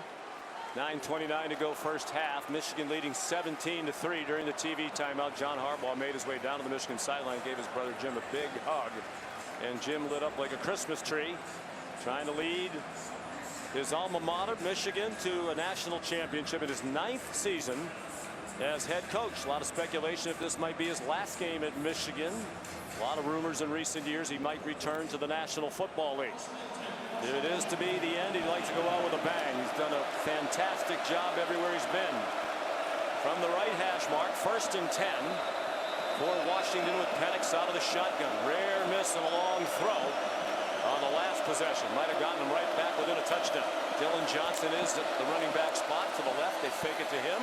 Penix under duress, and he'll be thrown down for the first sack of the night.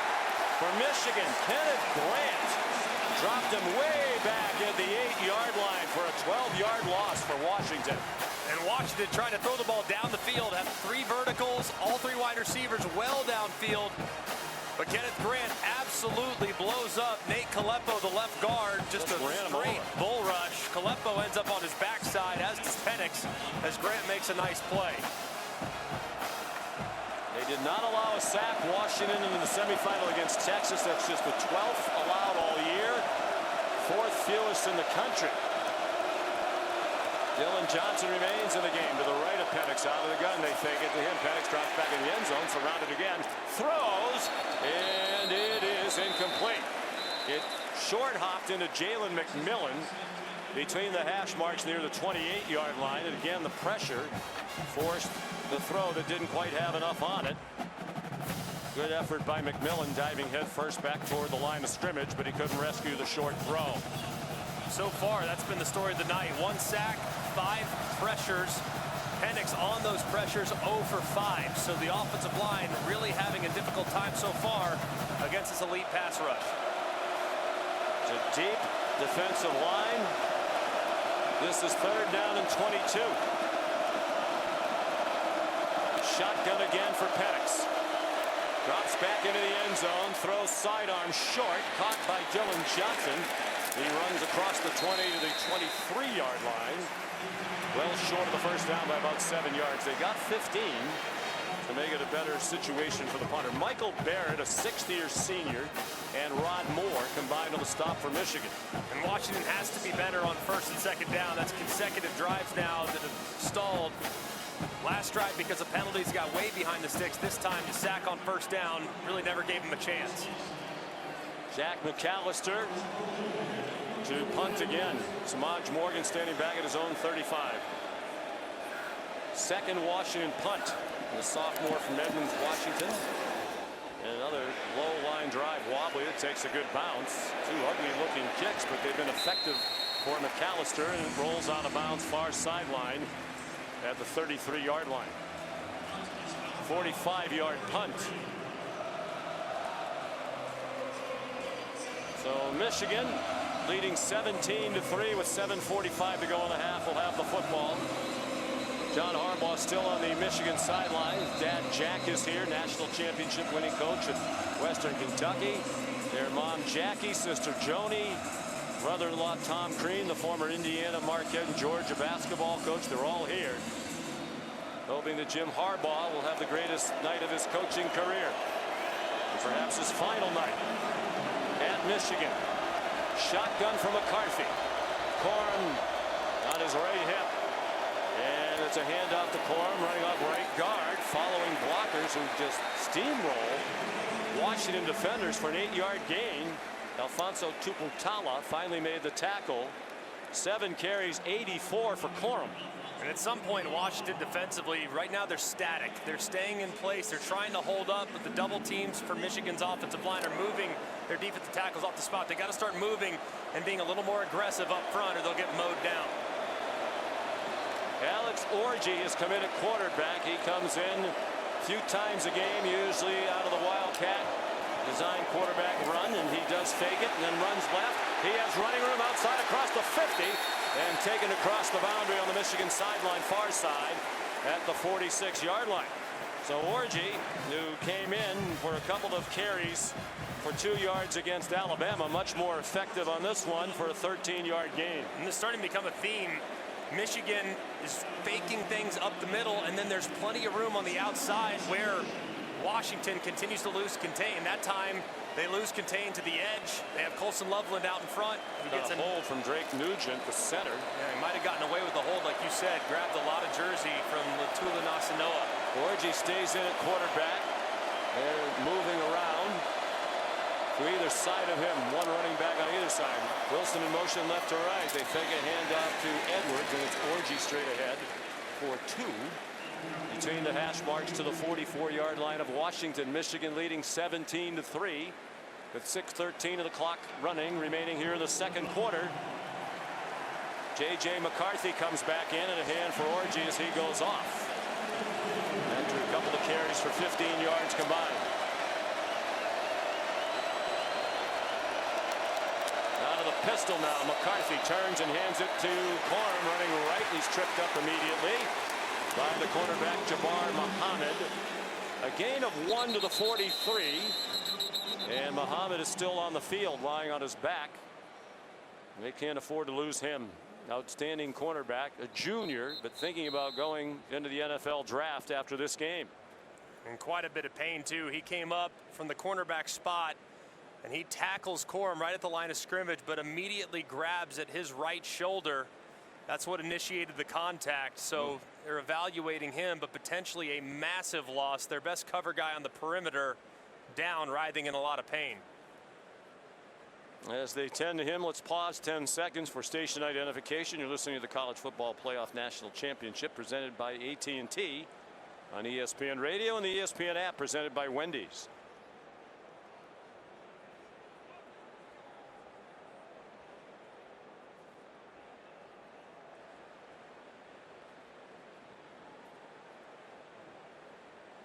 College Football Playoff Foundation and ESPN have teamed up for 10 years to recognize great teachers, investing more than $4 million in education. Tonight, the CFP Foundation, ESPN, and the bowl season have contributed an additional $400,000 to support under-resourced schools across the country through the Touchdown for Teachers initiative, in which more than 300 teachers have been supported in the program's inaugural year. College Football Playoff Executive Director Bill Hancock, ESPN Chairman Jimmy Pitaro, joined on the field tonight by teachers and students from Houston area schools. A great program and supporting teachers here tonight. Michigan leading Washington 17-3. Muhammad on his feet and walking off under his own power.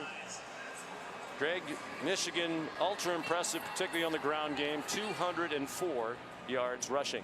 It's been remarkable, and the offensive line has done a great job. I'm more surprised, though, that the safeties and the second-level players for Washington, they're not really doing a good job of seeing what's going on in the backfield. Now, Michigan and Sharon Moore, the offensive coordinator, they do a great job of using motion, misdirection, but they really have allowed a lot of seams in the run game. And then conversely, on the other side, I'm really surprised at how much Washington has struggled in protection.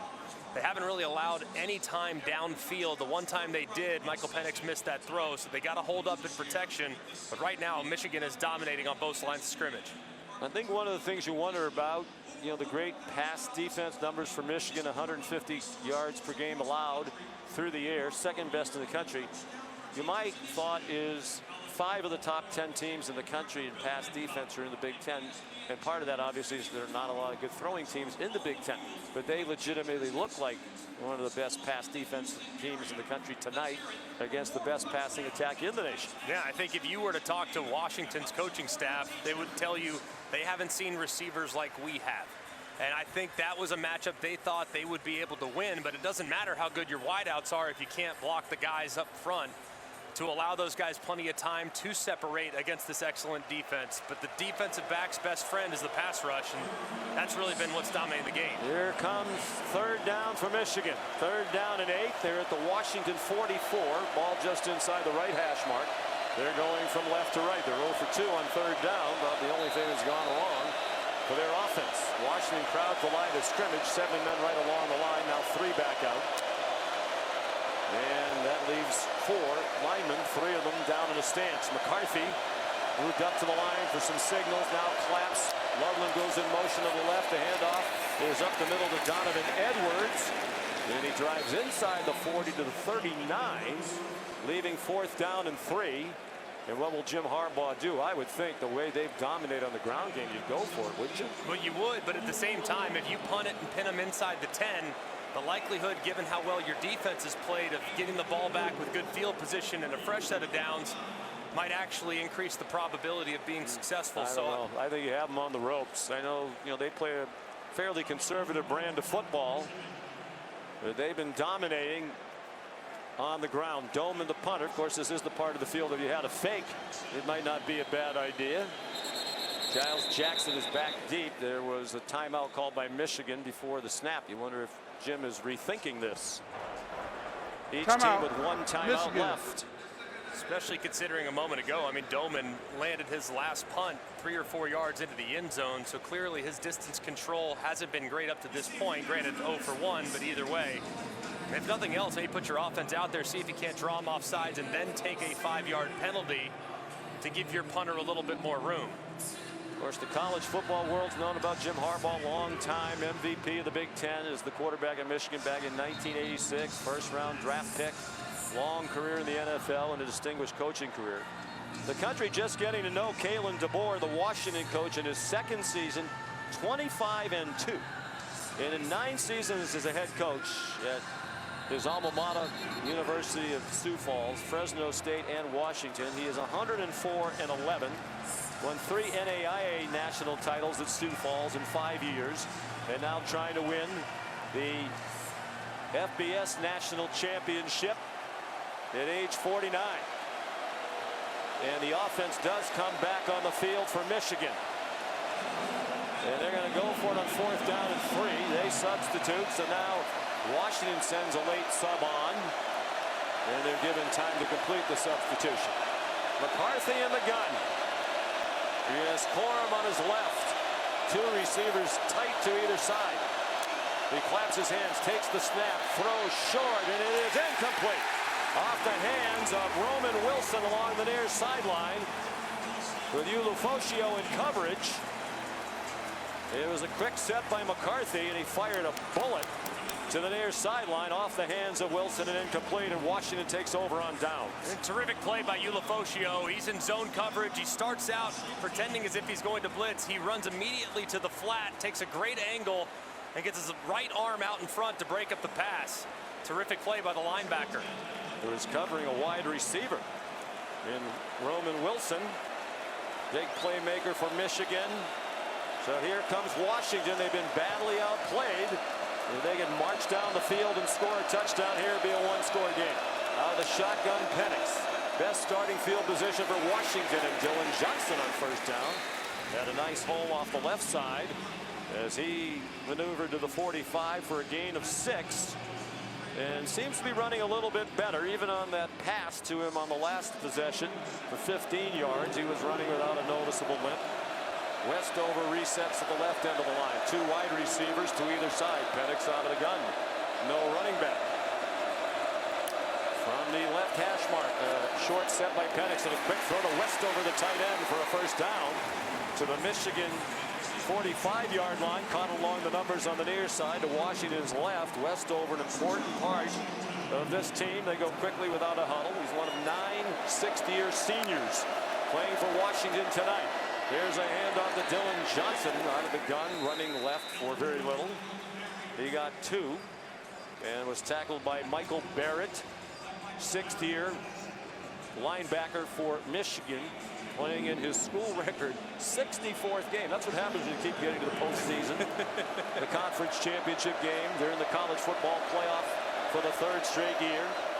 Advanced to the championship game for the 1st time. Will Nixon, the running back, on 2nd and 8. 3:25 to go in the half. Nixon went in motion to the right. The throw is over the middle to Odunze. He has it, and he's inside the 35 for a 1st down to the 34. Ran into one of his own linemen and still got 9. Makari Page made the tackle. It was as if Odunze didn't realize when he caught the ball there was nobody around him. He kind of stutter stepped for a moment, then collided with Julius Bulow, the right guard. They're on the move with 3 minutes to go in the half. 17-3 Michigan. From the 34, just inside the left hash mark, Penix with Nixon, the running back, to his left. Penix dumps it short for Westover. A lot of running room inside the 25, and then he stood up and driven down at the 23. But it's an 11-yard gain on the completion to the senior from Bellevue, Washington, Westover. And Washington finding some success by changing the tempo a little bit. They went hyper speed for a moment. That time they're looking back. They quick snap it, keeping Michigan on their heels just a little bit by changing up the rhythm of the game. 10, 2:22 to go. The shotgun fake to Nixon, and a throw on the left flat is incomplete in the direction of Jalen Pope. He was well covered there by Makari Page, and even if he caught it, it might have been for a loss. 17-3 Michigan, 2:17 to go. Each team with one timeout left here in the half. This will be the 7th play of the drive for the Huskies. Will Nixon remains the running back. He's on the right side of Penix. In motion to the right goes Odunze. The tight ends and Nixon shift to the left. And the strength is the left, no running back. Penix moves up out of the gun to say Sonny to the line. Single coverage out wide for Odunze. The snap to Penix. He lobs it up for Odunze, who was stumbling as the ball went well over his head. Washington crowd wants a penalty on Josh Wallace. They had that matchup, single coverage to their right, and Odunze just stumbled down. Yeah, he just slipped as he was trying to make his release. Wallace in press coverage tried to run a fade route. Penix threw the fade route, but Odunze couldn't keep his feet to stay on the move. 3rd down and 10. They're at the 23-yard line of Michigan. Wolverines leading 17-3, 2:13 and a half. Penix out of the gun. Nixon on his left hip. 3 receivers to the right. Widest is Westover, the tight end who came in motion. Penix drops back, throws, incomplete. There's a flag. He was trying to get it to Jalen McMillan, who was tangled up outside the near numbers, inside the 10-yard line, tangled up with Mikey Sainristil. Pass interference, defense, number 0, 15-yard penalty, first down. Michigan crowd doesn't like it. That'll extend the drive for Washington on 3rd down and 10. The first Michigan penalty gets walked all the way inside the 10 to the 7.5-yard line. Man coverage as they try to get McMillan on an over route to the front left pylon. And it was very clear Mikey Sainristil grabbed that jersey with his right hand, and it was an obvious call there on 3rd and 10. 1st and goal from just inside the 8. Out of the shotgun Penix. Major shifting, including Johnson to his right hip. Tight end Westover to the right, 3 receivers outside him. Snap to Penix, hand off to Johnson, running right, breaks a tackle behind the line of scrimmage, got down to the 5-yard line for a gain of 3, and we go under 2 minutes to go in the half. And Washington outgained to this point 264 to 156. Poised to make it a 1-score game if they can punch it in. No need to be in a hurry. You absolutely don't want to give the ball back to Michigan with their explosiveness so far tonight, with any time to steal some points of their own. So take that play clock all the way down. It's at 15 as they line up. They flip it to Johnson running right, and he's stopped at the line of scrimmage. They went quickly out of the huddle line, tried to catch Michigan off guard. Penix went under center. It was a toss sweep to the right. And now Michigan uses its final timeout. Jim Harbaugh wants the ball back. Makari Page, a nice tackle on Dylan Johnson. And the right best. Sorry, go ahead, Greg. The right guard Julius Bulow just gets completely blown up as he pulls out and around. And Makari Page goes underneath him and collides with Dylan Johnson. A terrific play there. It looked like there was some room and there might be a play to be had, but Page completely blows it up and stops the run for a short gain. Well, they're sticking with Johnson despite the right and left leg injuries, both of them bandaged.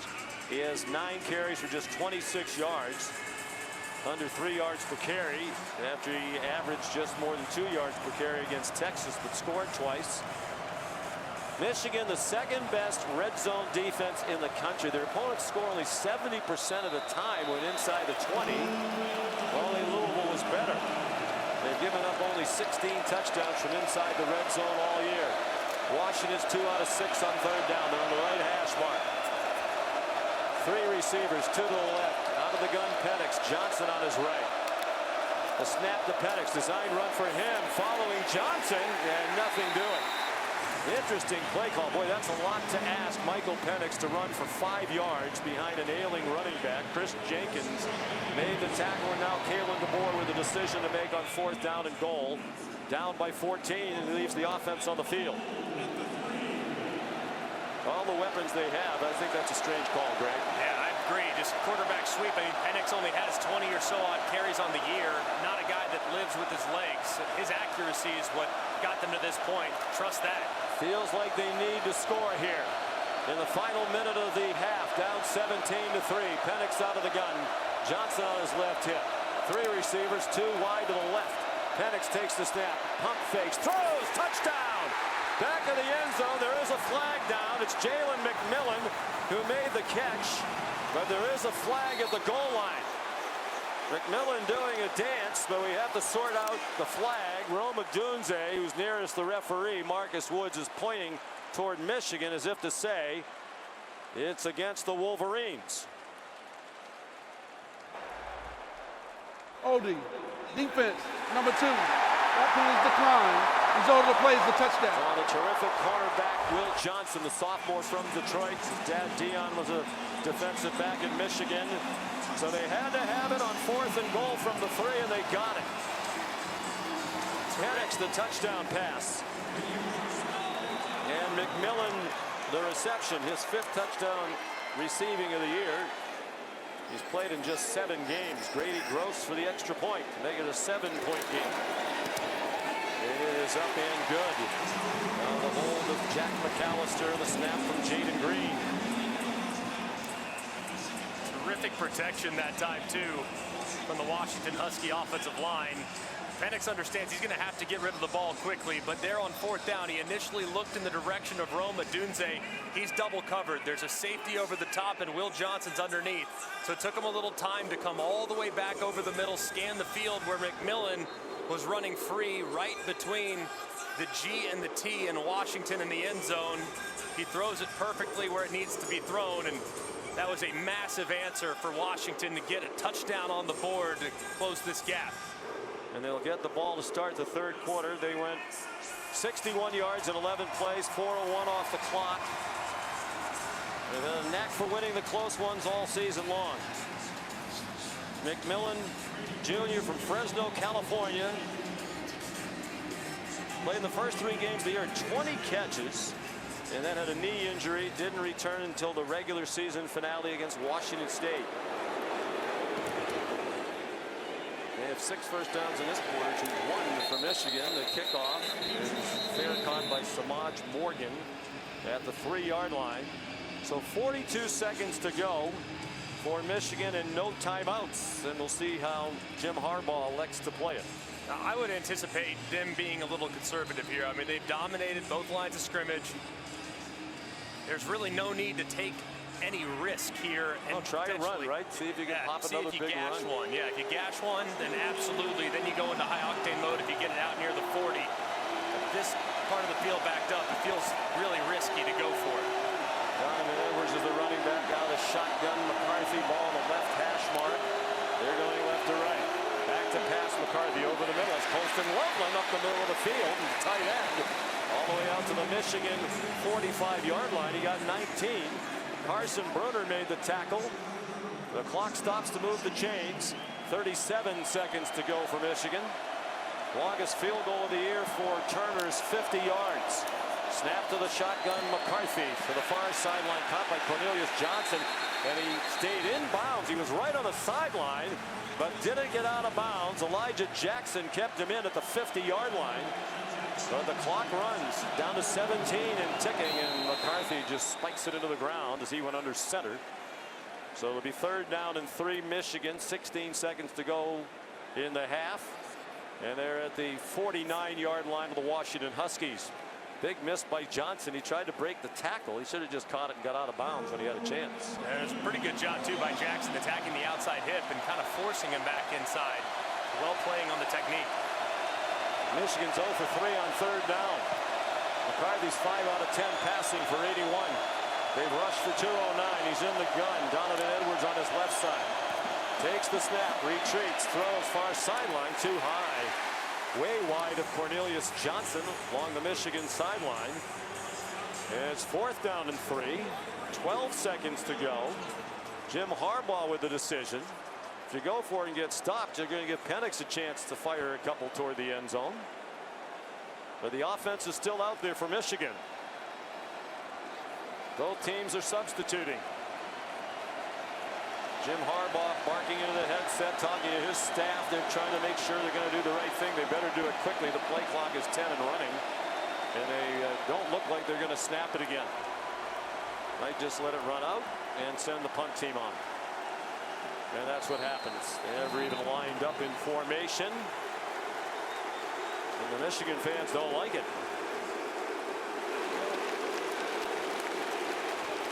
give Doman, the punter, a little bit more room.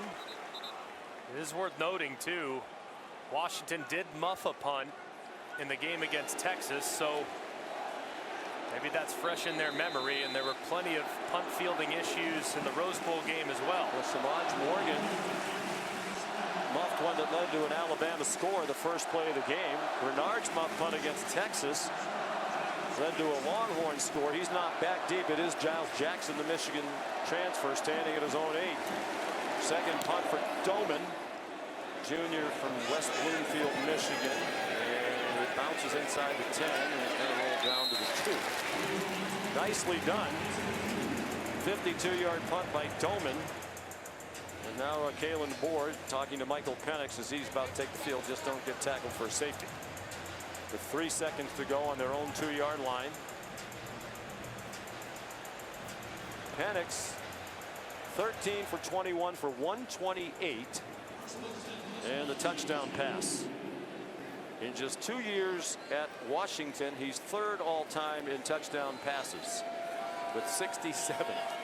Jake Browning 94, Keith Price 75, the only 2 ahead of him. And the university has churned out a lot of terrific quarterbacks. He's under center, and he takes a knee at the 1-yard line. That'll end the half. Looked like Michigan might run away for a while. He led 17-3, had some chances to build the lead. Under Harbaugh, Michigan is 77-6 when leading at the half. They lead 17-10 at the halftime of this national championship game. Now here's Mark Kestisher in the studio with the college football halftime report.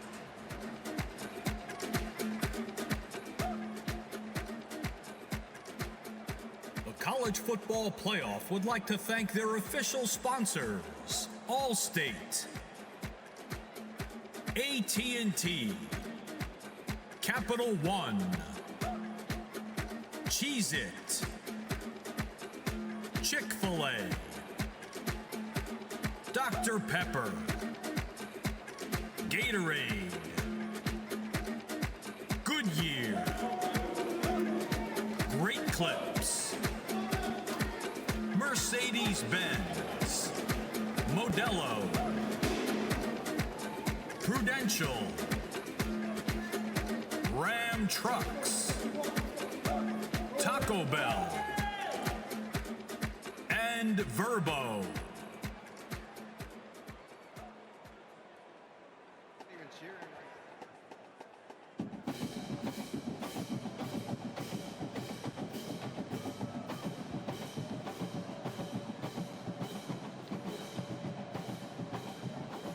Tonight, for your halftime entertainment, the Husky Band is gonna rock NRG Stadium with the music of the heavy metal band Metallica. We begin with the band's smash hit, released in 1991 when the Huskies won the national championship. Here is Enter Sandman.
Next, this 2022 Metallica hit reached the #1 spot on the Billboard charts for 11 consecutive weeks.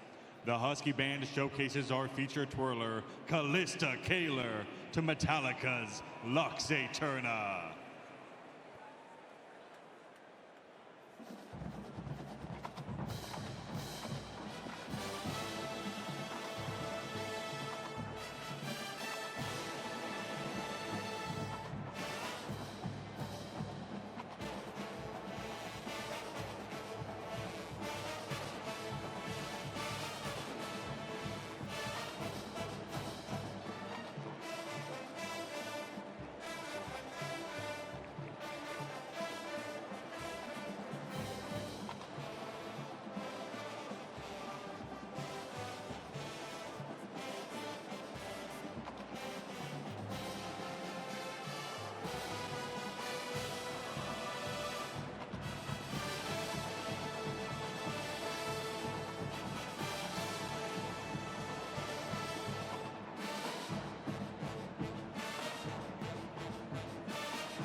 The band concludes its tribute to one of the most iconic heavy metal bands in rock history with this hard-rockin' 1986 Metallica hit, Rock Out, Husky Nation, as the band features our UW dance team and the Husky drumline to Metallica's Master of Puppets.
The Husky Marching Band.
Tonight, the Michigan Marching Band begins with the battle of good versus evil, or as we like to say in Ann Arbor, Michigan versus everybody. The sound of the Michigan Marching Band.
"1,003 victories, the most in college football history, including the 2024 Rose Bowl, each achieved through hard work and dedication.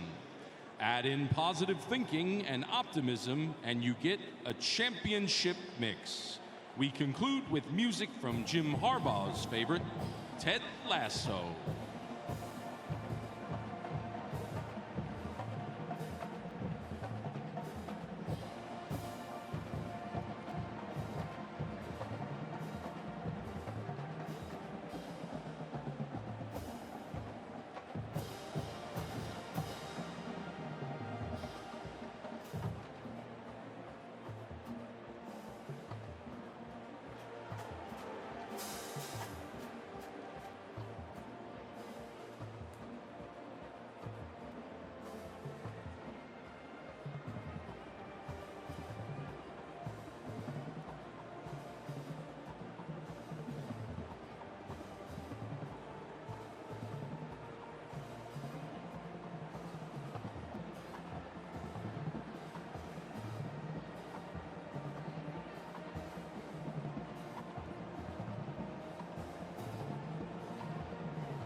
Ted's message for the second half: believe.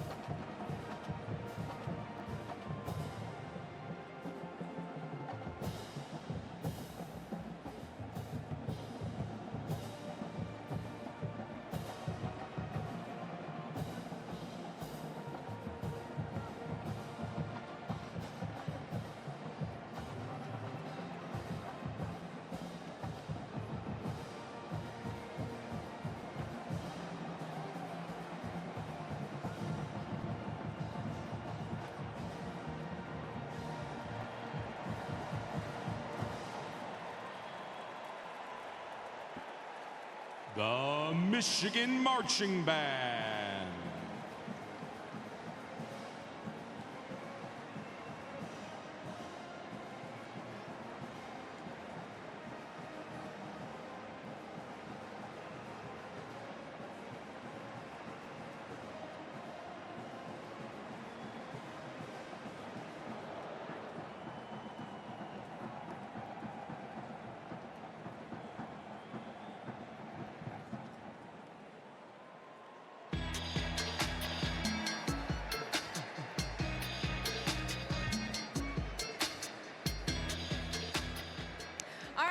We're joined on the field by ESPN Stanford Steve Coughlin. You know him, you love him. ESPN betting analyst, College Game Day, Sports Center with Scott Van Pelt.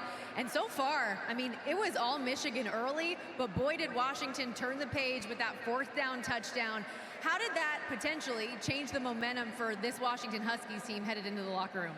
Well, I think Michigan did a great job defensively, you know, disguising things early on, maybe catching Penix off his feet a little bit. But Washington, as good as they are offensively, found their feet. You know, it was really loud. We were up on the College Game Day set. It was really loud on this side in the first quarter, but that side really got loud in the second quarter. How is this in terms of environment? I feel like there's something different in the air when it comes to a national championship. Everybody, it's living and dying on each 3rd down.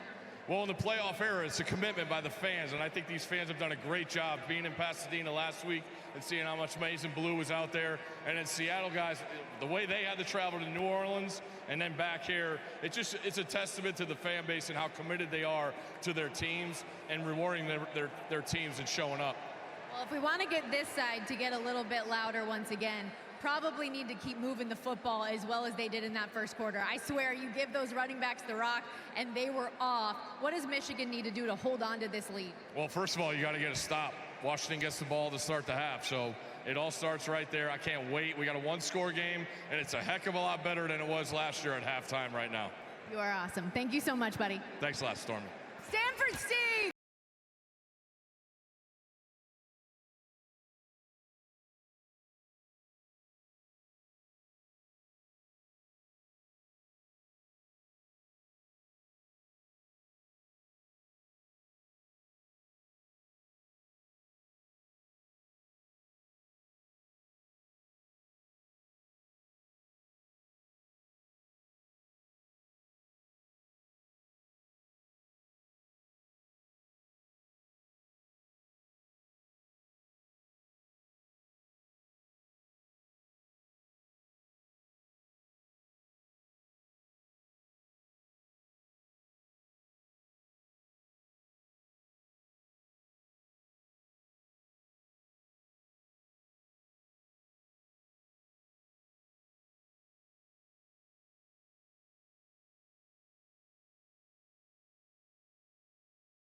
14-3. 2 touchdowns and a field goal on their first 3 drives. 235 yards of offense, most of it on the ground. But then the 3 straight possessions without scoring and only 50 yards of offense. Yeah, and Washington did a really good job adjusting defensively in those final 3 possessions. Their safeties got very involved, very aggressive. The linebackers did a much better job in their fits, and they tackled in the open field when the opportunity presented itself. So makes me think Sharon Moore offensively is probably going to dial up a big play action, throw it over the top. If those safeties continue to get nosy, they're going to have to take a couple shots downfield to talk them out of getting so involved in the run game. Michigan ran for 174 yards in the first quarter. The most in any first quarter in 9 years under Jim Harbaugh. Their second most in any quarter under the coach.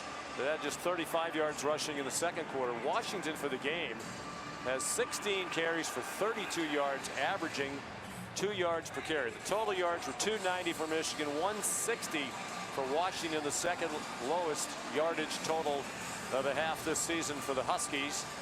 But they're going to get the opening kickoff of this second half, trailing by only 7. It's 17-10. Both teams now come out onto the field for the half. 209 yards allowed rushing by Washington, the most they've allowed in the first half since October 2011 against Stanford. They gave up 247 in the first half to the Andrew Luck-led Stanford Cardinal. Tommy Doman kicking off for Michigan from our left to our right. The ball on the near hash marks of the 35. It's an end over end kick. It'll be another touchback. Here's Ian Fitzsimmons on the Washington sideline.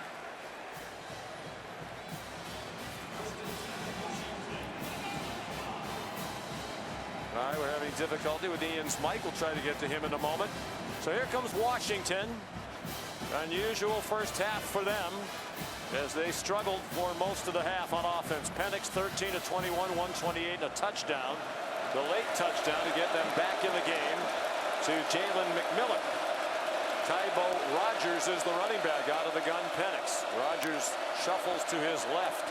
Off the left hash mark, a pump fake and another, and then Penix hit as he throws, and it is intercepted, I believe. Yes, they're going to call it an interception on the near sideline by Will Johnson. Penix got hit as he threw it, and it was a flutter ball to the near sideline. Johnson, a head-first dive. It was hard to tell if he caught it in the air before it hit the ground, but the officials say yes. And Michigan takes over on the first turnover of the game. And Penix a little greedy right there. He had Rome Odunze in the slot on a little 5-yard underneath route. Instead, he holds it for too long.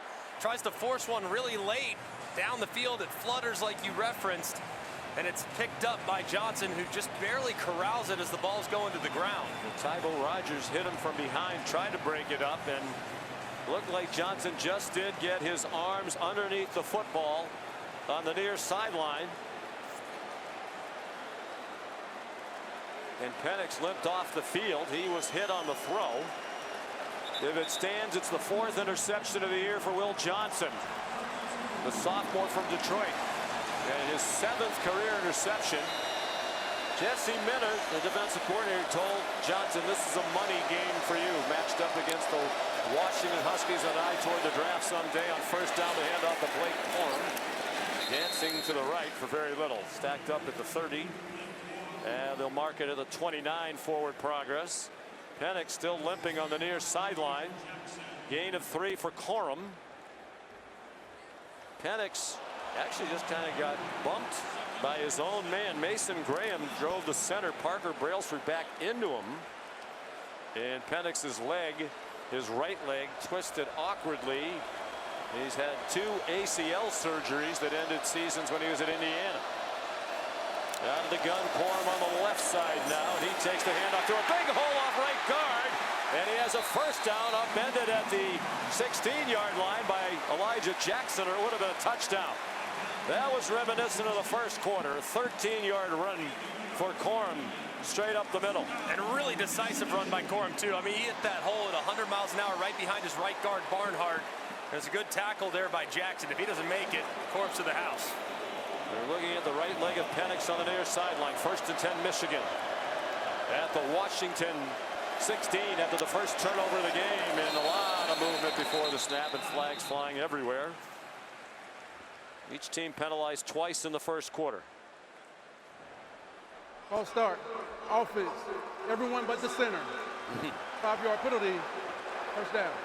Yeah, it looked like Drake Nugent, the fine center, transfer from Stanford, grad transfer in his first year at Michigan. He might have forgot the snap count.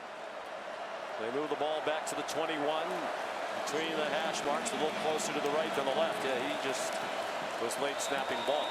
Everybody else moving around him. J.J. McCarthy, 5 out of 11 for 81 yards passing. Out of the gun. Korn is the running back. They give it to Korn straight ahead. He ran into a pile and spun ahead for a couple to the 19. They had a foo on Ulofoscio, the linebacker. Made the tackle. Korn over 100 now, 11 carries for 102. Linebackers are playing much better these last few series for Washington. Ulofoscio has to play better than he did in the first 3 series. They were way out of position multiple times. Michigan leading 17-10, 2 minutes into the third quarter. And in the red zone now. Huskies pointing. They think there was movement. Now here comes a flag from the official on the far side of the field. Looked like Trevor Keegan, the left tackle, the left guard, I should say, might have moved. False start. Offense, number 73. 5-yard penalty. On Ladarius Henderson, the left tackle. First team all Big Ten in his first year at Michigan as a transfer from Arizona State. And Washington moved right before the snap, which caused Henderson to flinch. So Michigan, after the takeaway in reverse, they're now plus 18 for the year in turnover margin. Edwards in at running back. Shotgun snap to McCarthy. His pass is batted down to the line of scrimmage. Latui Nasanoa knocked it down. The 6th-year senior from Concord, California. One of 9 6th-year players playing their final game for Washington tonight. He did a good job getting his hands in the air, getting off the block of Trevor Keegan. Michigan is 0 for 4 on 3rd down, and this is the longest 3rd down play. 3rd and 18 at the Washington 24. Donovan Edwards, the running back, on the right hip of McCarthy out of the gun. 3 receivers to the left. McCarthy back to pass under pressure. Throws short, caught by Colston Lovell, the tight end, but for a little gain. They'll give him forward progress to the 20-yard line for a pickup of 4, and Jim Harbaugh will send the field goal team out trying to get back ahead by 2 scores. And Chuck Morrell, the defensive coordinator, they're doing a lot of movement up front now. This time bringing pressure off the right-hand side. Jacob Lane beats the right tackle, Trente Jones, and delivers a hit, forces the ball out of McCarthy's hand quickly. There'll be a 38-yard field goal try off the interception thrown by Penix. 11:55 to go in the third quarter. Michigan 20, Washington 10. You're listening to the College Football Playoff National Championship presented by AT&T on ESPN Radio and the ESPN app presented by Wendy's.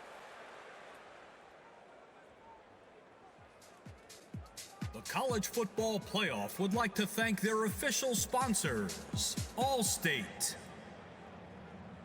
AT&T, Capital One,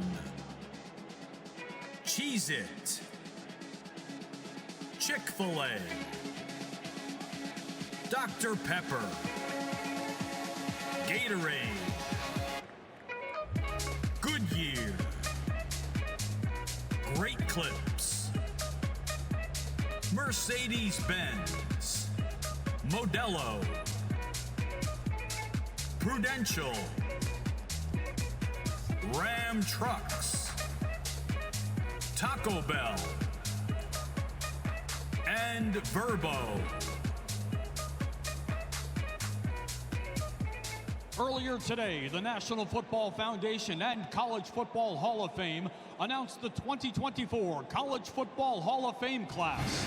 This new class includes 19 first-team All-America players and 3 standout coaches. The newly selected members are from a national ballot of 179 players and 39 coaches.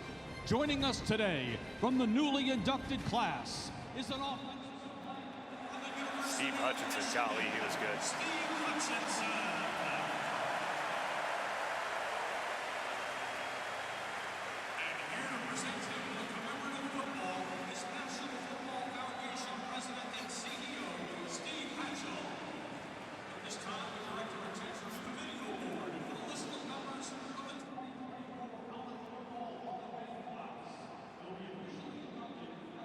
Michigan 3 points off the interception thrown by Michael Penix, who looks like he will be able to go back into the game. It's 20-10 Michigan, 11:55 left in the third quarter. Let's check in on the Husky sideline. Here's Ian Fitzsimmons. Well, watching Michael Penix behind the bench, it's his right ankle, but he waved trainers off as far as wrapping it. So you're right, Sean. He will be back in this game and ready to go. And Kalen DeBoer, coming out of halftime, head coach of the Huskies, told me defensively to start the game, our guys weren't playing sound fundamental football. Too much improvising and guys were out of position. We settled down in the second quarter, and I think you saw the difference. Offensively, he said, we just got to go out there and have some fun. And how do you do that? He said we got to hit it through explosive plays. Sometimes that can happen in a big game. I think at TCU in the championship game last year against Georgia, guys out of position all over the place. The coach is screaming at them, just do your job, do what you did all year long. That might have been a problem for the Huskies to start the game a little bit too amped up. Very much so. I mean, the guys were all over the place and were falling for all the different eye violations that Sharon Moore was throwing at them in the run game with misdirection. Doman to kick off. Tommy runs to it from the near hash mark on the 35. Another end over and touchback over the head of Daniel Ngata. So Washington will start at the 25-yard line. The interception thrown by Penix is 10th of the year as compared to 36 touchdowns. MVP of the Pac-12 title game against Oregon in the All-State Sugar Bowl. He hasn't been at his best tonight. Michigan has impacted him with the pass rush, and they have no running game with Johnson hobbled. They open with 5 wide receivers here. Now Johnson shifts back to the backfield with the left hip of Penix out of the shotgun. 3 receivers to the right. Hand off to Johnson straight ahead. Patiently waited for a hole to open on the right, and he slid forward 4 to the 29 where Kenneth Grant made the tackle. Even after they motioned Johnson back into the backfield, only 5 defenders in the box for Michigan, just begging for them to hand the ball off. 2nd down and 6. Dylan Johnson remains the running back. Out of the shotgun, snap to Penix, quick throw to the left. It's caught on the outside by Roma Dunze up the near sideline. And out of bounds for the first down at the 37. They had a tight bunch of 3 wide receivers to the left of Penix. As soon as he caught the shotgun snap, he fired to the right. And Dunze got 8 in a first down.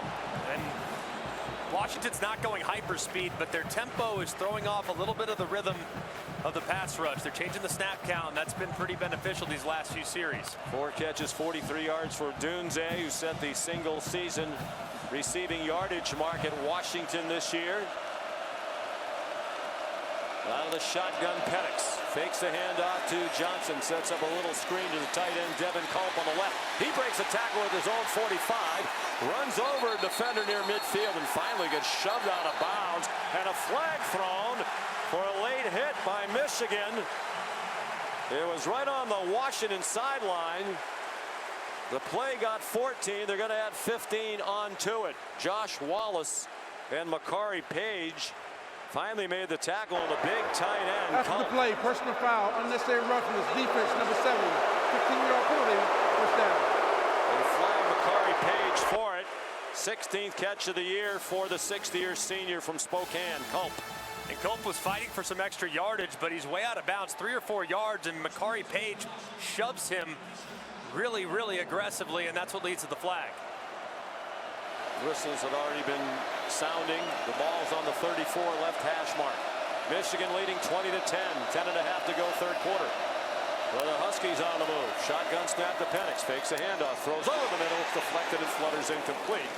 He was trying to get it to Jack Westover, the tight end, cutting from left to right along the 30-yard line. And Kenneth Grant, the sophomore from Merrillville, Indiana, nose tackle for Michigan, got a hand on it.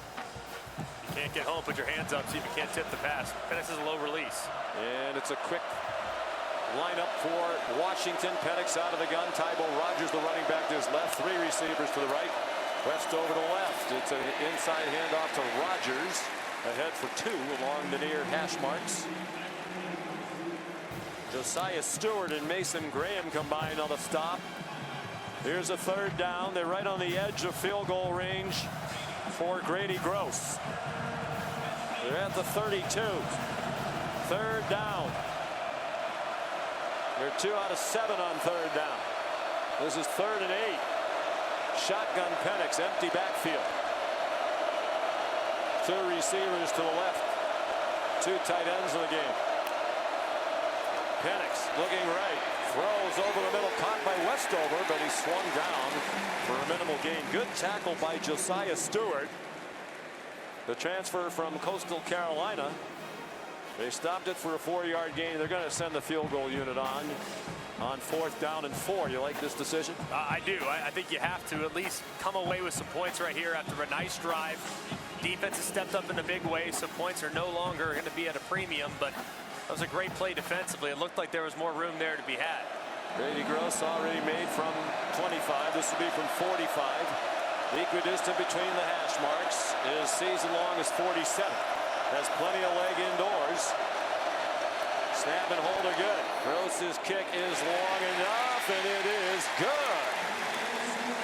Grady Gross has now made 8 field goals in a row, and they matter most at the end of the season. And it's back to a 1-score game. 8:58 to go in the 3rd quarter. It's Michigan 20 and Washington 13. This is the College Football Playoff National Championship, presented by AT&T on ESPN Radio and the ESPN app, presented by Wendy's.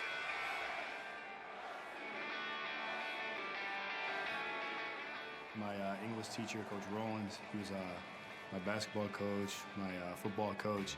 I think he's done with basketball. He kind of just helped out here and there, but he just kind of kept me grounded and kept me on the right track to get where I am today. I'll shout out Mrs. Simpson, my 1st grade teacher. She was a joy to be able to learn from. I don't remember too many memories from those times, but I just remember her smile and everything. I say my mother's my biggest impactful teacher. She's taught me a lot with school. She's a teacher herself, and she homeschooled me for a year or 2, so that's my biggest teacher. My coach. Number 12 for Washington has changed his jersey to number 36. Enjoy the game of football and find a love for it, and build that confidence to know that I could go to the next level. Great teachers change lives. Thank you to all the teachers out there. Thank you, Coach. Shout out to all the moms and all the great teachers out there. Thank you, teachers.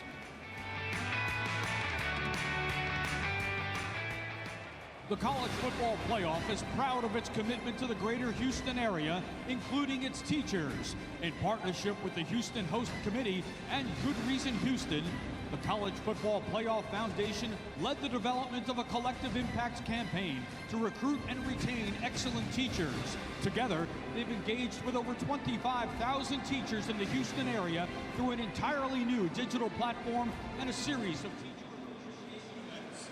And now, we ask that you please turn your attention to the video board. Take a look at the highlights of the 2024 College Football Playoff Foundation Legacy Program, Houston Loves Teachers.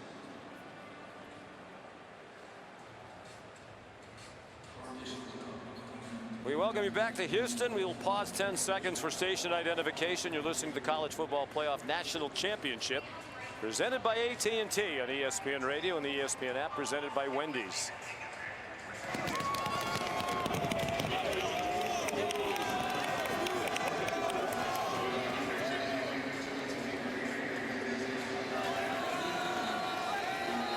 To 13, Michigan leads. 8:58 to go, 3rd quarter. On the Michigan sideline, Chris Button. Sean, Jim Harbaugh told his team at halftime, we have to get back to how we started that game, and that was taking momentum and staying with it. Need to be fast, physical, and have a better commitment to the run game in this second half, Sean. And they had 235 yards of offense on their first 3 drives. The offense has stalled mightily since. Grady Gross, the kickoff from right to left. Has it teed up on the near hash marks. Soccer style kicker runs to it for the white clad Huskies. And it'll be a touchback. Went over the head of Samaj Morgan. Here comes Michigan. They've rushed for 227. They've passed for just 85 on 6 out of 13 for J.J. McCarthy. 26-1 is the starting quarterback at Michigan. The only quarterbacks all time at the FBS level with a better record as a starting quarterback. Chuck Ely of Toledo, 35-0 back in the late 60s and early 70s. Jimmy Harris of Oklahoma, 25-0 for those great Bud Wilkinson teams in the mid-50s. Jameis Winston also in 26-1. The same record as J.J. McCarthy. Coach Harbaugh says he's the best quarterback in Michigan history. They move out of the pistol, and there's a running back on either side of McCarthy. Takes a shotgun snap, handed it off to Donovan Edwards, and he's out of bounds, running outside to the right for a gain of about 4.5. Stopped just shy of the 30 along the near sideline. Edwards had 2 touchdowns in the first half of 46 and 41. His first 2 carries of the game. His season high was 52 yards against Penn State. He was immense late last year for Michigan when they were without Corum. Rushed for 216 in a win against Ohio State. He remains the running back out of the gun. He's to the right of McCarthy. 3 receivers to the left. Coming in motion and now going back. And here's a handoff up the middle to Edwards. Looked like he might break free, but he got shirt tackled at the 32 for a 4-yard gain by Dominique Hampton and Carson Bruner. Great job by Bruner. He was on the blitz. He almost ran right past Edwards, who was working right between the guards, but he gets a hand on him, slows him down just enough to allow Hampton to clean it up. So Edwards 5 carries for 101. They have 2 100-yard rushers in the game. Corum 102, Edwards 101. Here's 3rd down and short. 3rd and 2. They're on the right hash mark. Loveland in motion from right to left. Shotgun snap and a handoff, and down goes Corum at the 32-yard line. A loss on the play. It's Carson Bruner, whose dad played on the last national championship team, the only national championship team in Washington in 1991. Mark Bruner was a great tight end who wound up playing 14 years in the NFL. And that was a terrific play, running right in front of Trevor Keegan, the left guard, and beating him at the point. So Doman on the punt. Back deep is Giles Jackson. 3rd punt of the day for Tommy Doman. High kick, nose up, spiral. Jackson in traffic makes a contested fair catch at the 26-yard line, right between the hash marks. So Washington's been trailing all night long. A chance to get even when we come back. 6:58 to go in the 3rd quarter. Michigan 20, Washington 13. This is the College Football Playoff National Championship, presented by AT&T on ESPN Radio and the ESPN app, presented by Wendy's. Hotel accommodations and exceptional food and beverage offerings, access to exclusive events, premium seating, and much more.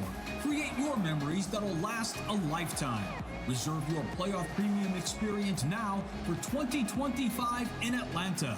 Visit playoffpremium.com today.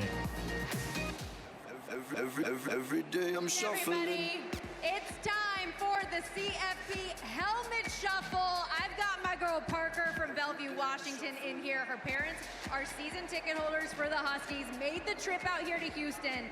And listen, a lot is on the line. A Perry the Pylon prize pack if you get the correct number. So all I need you to do is watch the video board and tell me, just keep your eye on the ball. I want you to tell me where you think it goes. Can you handle it? We good? Yeah. Let's do it. All right, let's put it up on the board. Every day I'm shuffling. And fans, remember, you can help us out too, okay? There it is. Every day I'm shuffling. Oh man, I lost it already. Every day I'm shuffling. We're definitely going to need your guys' help, fans. This is tough. Oh, it's getting tougher. Every day I'm shuffling. But you know what? Parker's got this. Okay. What do we think, everybody? 1, 2, or 3? What? I think number 2 is pretty loud. 2? Is that what we're thinking? Do you like 2? What do you think, Parker? 2. 2? You sure? 2. All right, number 2. Let's see what we got.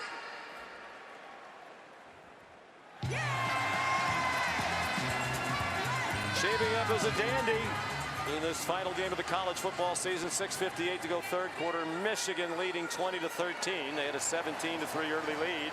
There'll be full reaction to this championship game with Evan Cohen, Chris Canty, and Michelle Smallman.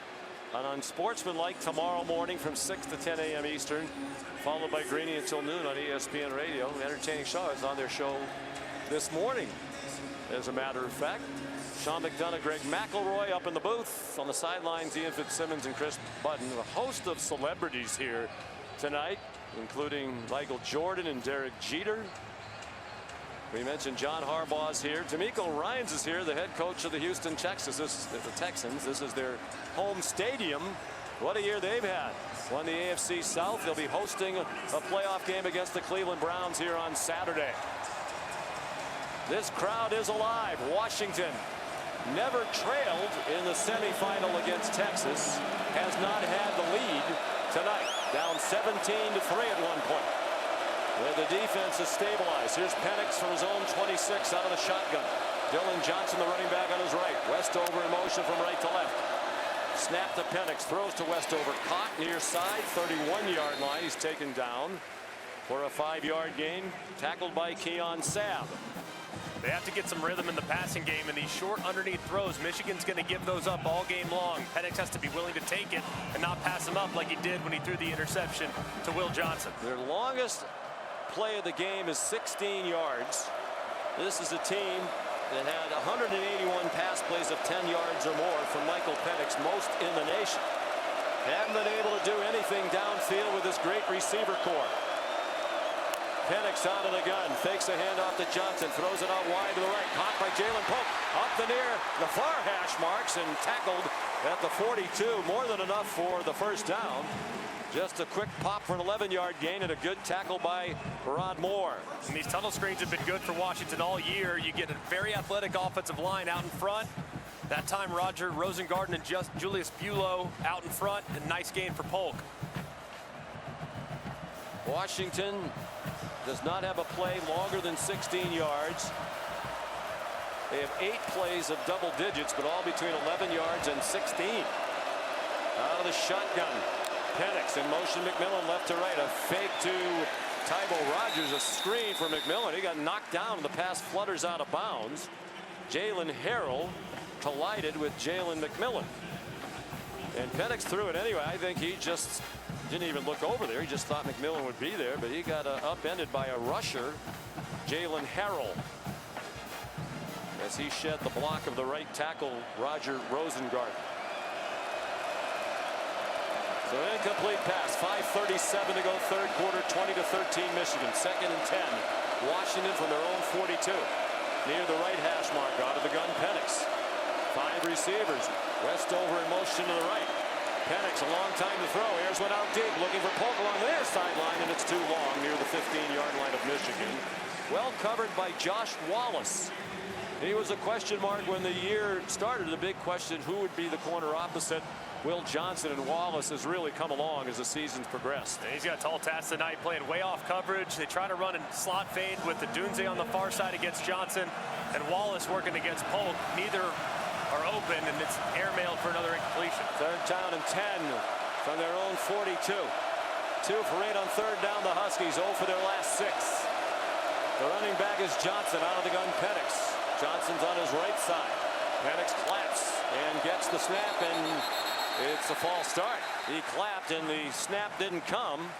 Looks like Parker Brailsford was a little late on the snap. And it'll be a false start against Prior to the Washington. snap, false start. Offense number 71. 5-yard penalty. 3rd down. Nate Filippo, the left guard, the junior from Renton, Washington. In a cleanly played game, very well officiated game by Marcus Woods and this ACC crew. Here because they're among the best in the country at what they do, and they've lived up to that tonight. 3rd down and 15. Will Nixon in at running back now. Tight bunch to the left, 3 receivers along the near hash marks. Nixon's on the right hip of Penix. Single receiver to the right is Odunze in single coverage, at least for the moment. Snap to Penix. Nixon stayed in the block for a moment. Now a deep throw down the field. And it is incomplete. A diving attempt by Odunze. They try to take advantage of that matchup that Jesse Minter said would be a key tonight. Will Johnson defending Odunze, and Johnson had excellent coverage. Very good coverage. Johnson gets away with a little tug on the jersey with his left hand. Odunze ultimately gets behind him, but Penix throws it with not enough air underneath it and actually throws it a little too far to the right, which leads Odunze out of bounds. Had he caught it, it would have been a ridiculous catch, but just ran out of room on the right sideline. He's made a lot of acrobatic catches, leads the country in contested catches. Penix just a little bit off in his accuracy. Here's the third punt for McAllister, and another short kick.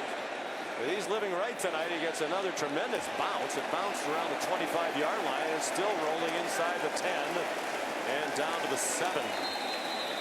Maybe he's trying to do that. Kind of like your driver. Hit it fat and hope for a long run down the fairway. You don't have to draw a picture on the scorecard. 56-yard punt, the final analysis on the Washington side. Here is Ian Fitzsimmons. I still have a visual of Greg's driver just going right down the fairway. Good image, boys. Look, it's a family affair down here on the Washington Huskies sideline. You've got royalty behind the bench right now, and Steve Emman and Lincoln Kennedy. That's about 700 pounds of the mountain of man right there behind the bench. And again, Husky royalty, those two guys. And by the way, Emman is not ignoring the weight room to this day. That man lives on the bench press. Then you have Carson Bruner, had that big third down stop, linebacker for the Huskies. He showed up today, guys, wearing his dad Mark's number 85 jersey that his dad wore in the 1992 Rose Bowl as a freshman tight end, and he scored a touchdown in that game. So when you look at this Husky bunch, and Kalen DeBoer has preached it all year long, we are a very tight group, and it's a family-led type atmosphere. That story of Carson Bruner walking in here in his dad's uni, it personifies it. And that win in the 92 Rose Bowl was against Michigan. As Washington won the national championship, they split it that year with Miami. And of course, the last time Michigan won a national title in '97, they split it with Nebraska. That punt by McAllister is a career-long 56 yards, one better than his previous best. So another chance for Washington to try to stop this Michigan offense. What does Michigan have to do to get the offense back? They have to get running downhill. I mean, a couple times they tried to run to the perimeter, and Washington's athleticism can match up with that. What they couldn't do early on, though, was kind of hold up at the point of attack. I would expect heavy dose of Blake Corum here early in this drive, backed up, bad field position, but at some point they have to play action and take a shot downfield. These safeties are getting really aggressive from Washington, understandably so. So at some point, Sharon Moore is going to have to take the governor off the offensive passing game and throw a shot. They have rushed for 234, but most of that was early. They do have Corum 101 yards and Edwards 101 yards rushing. They are the third pair of teammates to rush for 100 or more each in a college football playoff game. This is the 30th game in the history of the CFP. Nick Chubb and Sony Michel, not a bad duo for Georgia in the 2018 semis against Oklahoma.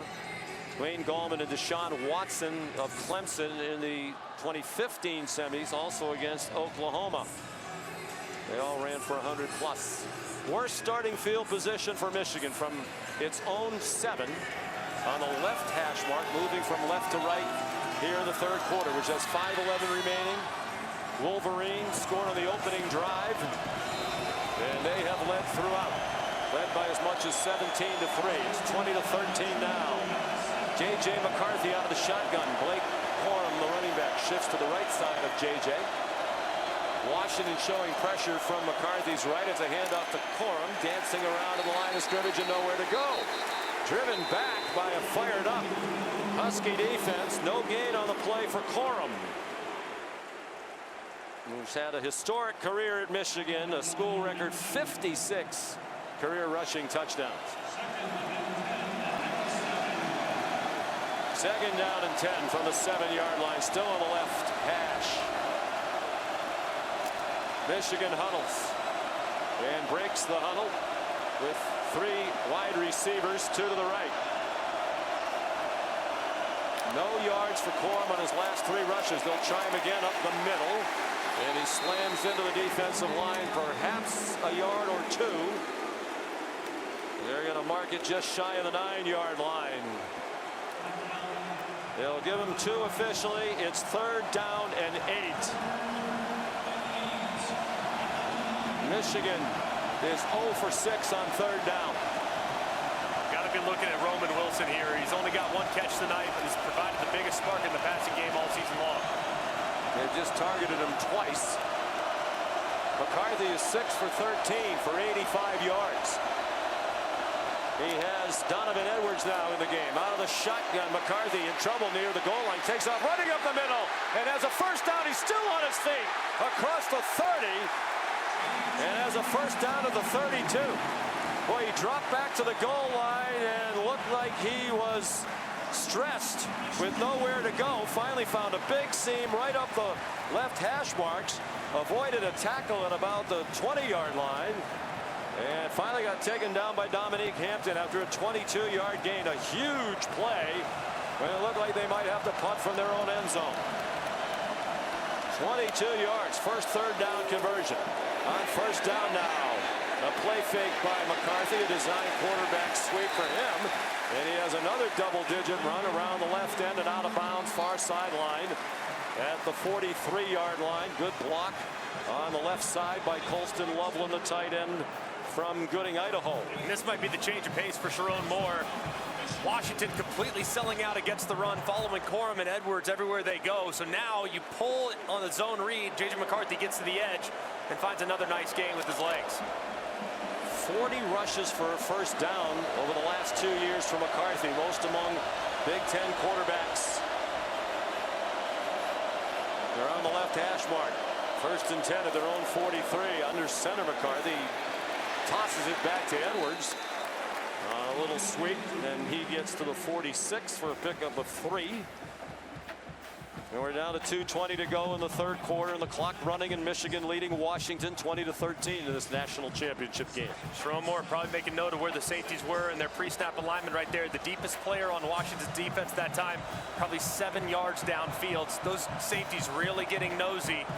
With one more first down, I would anticipate a shot. They lean heavily on the run, 28 runs, just 14 passes for Michigan tonight. 2nd down and 7 out of the shotgun. A quick throw to the right flat.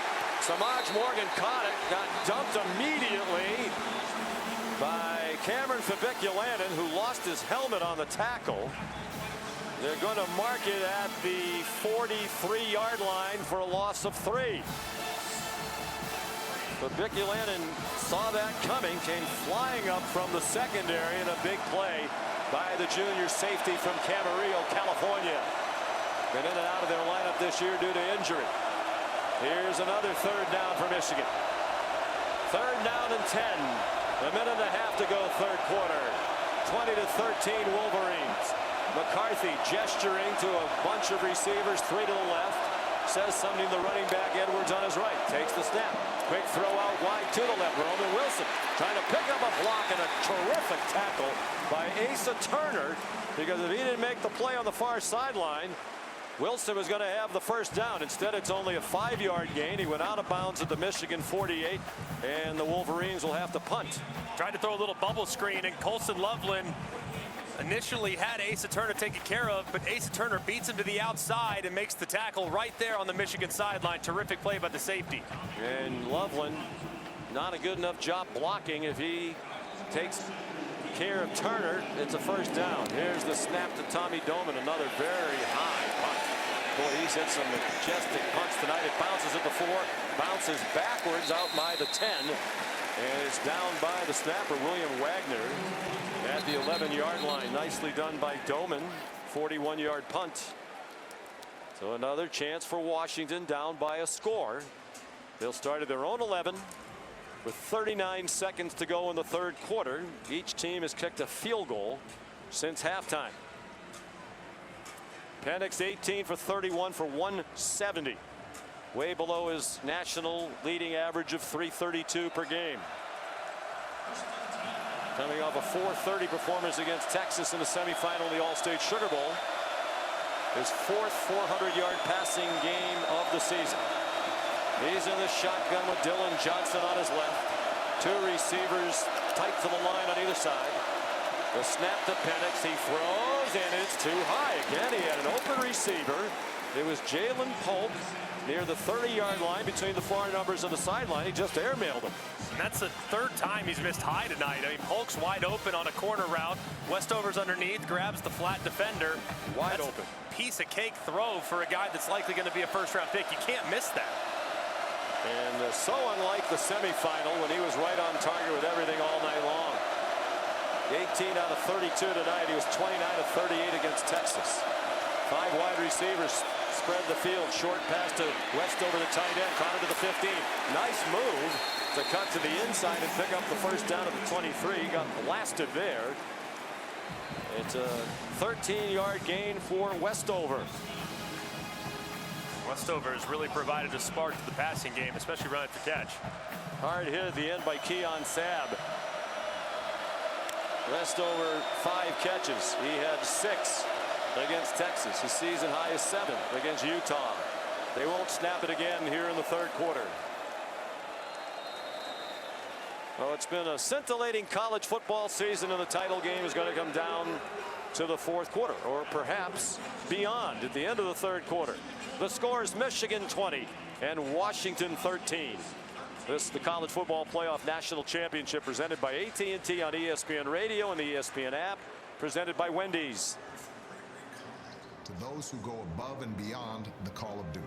Risking their lives to save others, overcoming incredible odds, often making the ultimate sacrifice. We salute these extraordinary Americans. We will always be inspired by their heroism. Tonight, we recognize Medal of Honor recipient Captain Florent Groberg. Captain Groberg distinguished himself by acts of gallantry and intrepidity at the risk of his life above and beyond the call of duty, while serving as a personal security detachment commander for Task Force Mountain Warrior, 4th Infantry Brigade Combat Team, 4th Infantry Division during combat operations against an armed enemy in Afghanistan. He received his Medal of Honor on August 8, 2012, while conducting a patrol escort mission in Afghanistan. Captain Groberg tackled a suicide bomber away from his formation, who detonated his device. Groberg, who was severely wounded by the blast, saved the lives of many of his comrades. Captain Groberg's extraordinary heroism and selflessness at the risk of life are in keeping with the highest traditions of military service and reflects credit upon himself and the U.S. Army. Please give a college football playoff welcome to Captain Groberg.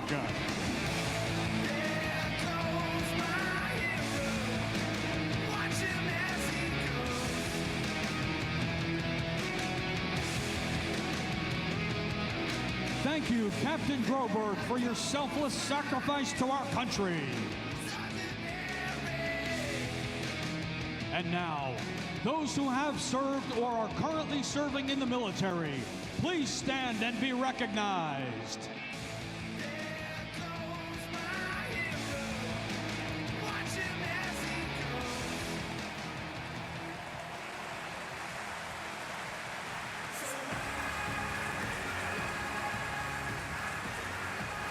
Thank you for your service.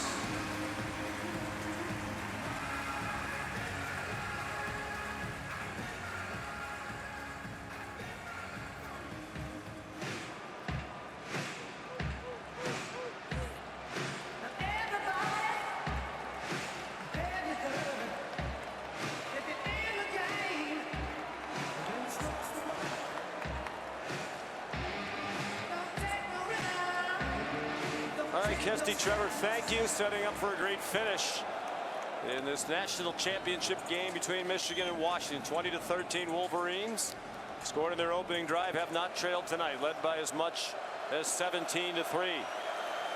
1st and 10, Washington, first play of the fourth quarter. They're at their own 23 on the far hash mark. The left as they go from our left to right. Dylan Johnson, the running back. Penix out of the gun. Hands it off to Johnson across the formation from right to left and ahead for very little. Yanked down at the 26, a 3-yard gain.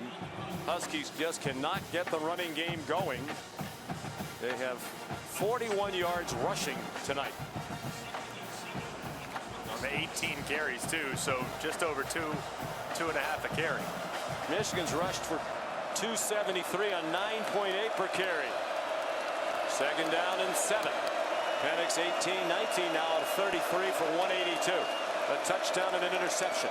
He's out of the gun with Will Nixon, the running back, on his left. 2 receivers to either side, all close to the line of scrimmage. Michigan blitzes, quick throw, caught near sideline.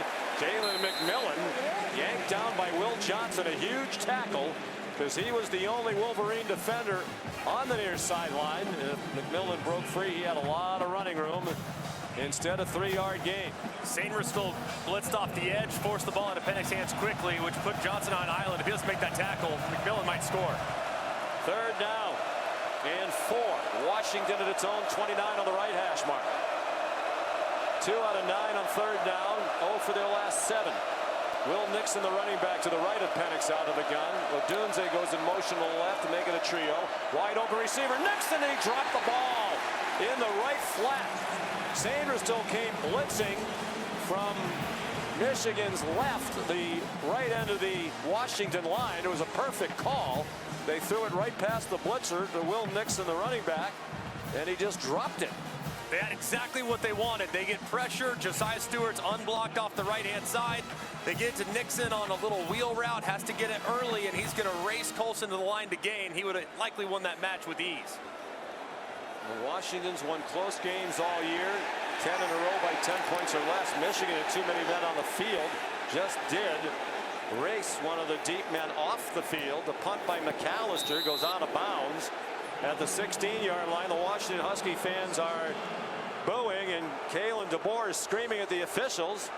They felt like Michigan had too many men on the field. They had 2 men back for the punt, and one of them went scampering off. It was Samaj Morgan who ran off late. For the moment, it's a 55-yard punt. 13:29 left in the 4th quarter. Michigan 20, Washington 13. You're listening to the College Football Playoff National Championship, presented by AT&T on ESPN Radio and the ESPN app, presented by Wendy's. A superhero, but also just the fact that he always sticks his nose down to the grindstone, and he does the things that other people don't necessarily always want to do. I'd probably take Hulk. Be a great pulling guard, probably great pad level, low center of gravity. It would be Iron Man. That's definitely my favorite superhero. I've watched all the Iron Mans, and if you haven't seen Avengers Endgame, you probably don't know why, but yeah, he's definitely my favorite, so it'd be Iron Man. I'd definitely say I would add the Flash as a walk-on, because you just run by everybody, score touchdowns, let JJ air it out. If I could add any superhero as a walk-on, it would be Black Panther, just because he can run fast, he can jump high, he's super athletic, and I feel like I would get along with him.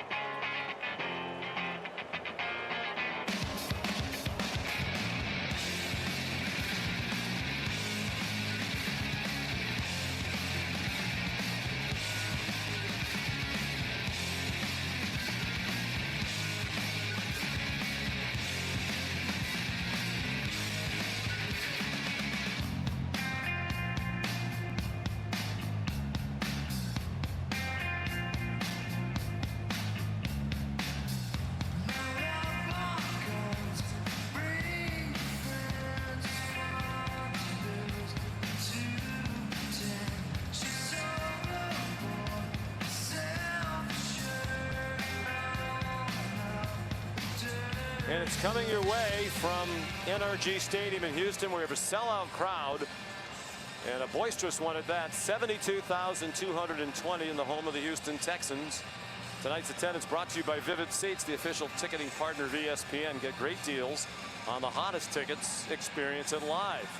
Sean McDonough, Greg McElroy in the broadcast booth. Chris Budden and Ian Fitzsimmons on the sidelines.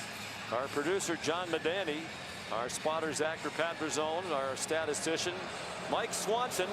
Honored to be here to bring you this compelling college football national championship game on ESPN Radio. 13:29 to go, and Michigan will take over from its own 16-yard line. Really unsuccessful running the ball in the last couple drives. But J.J. McCarthy's legs might need to be a factor here. They're really selling out, taking the running back out of the game. He's got to pull some of these zone reads and see what he can find on the edge.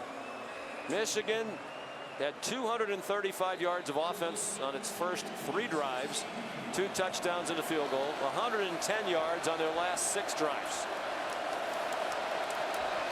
McCarthy out of the gun. And he rolls out after a run fake, throws over the middle, and it's incomplete. Dropped by Cornelius Johnson, who was cutting across the field from left to right.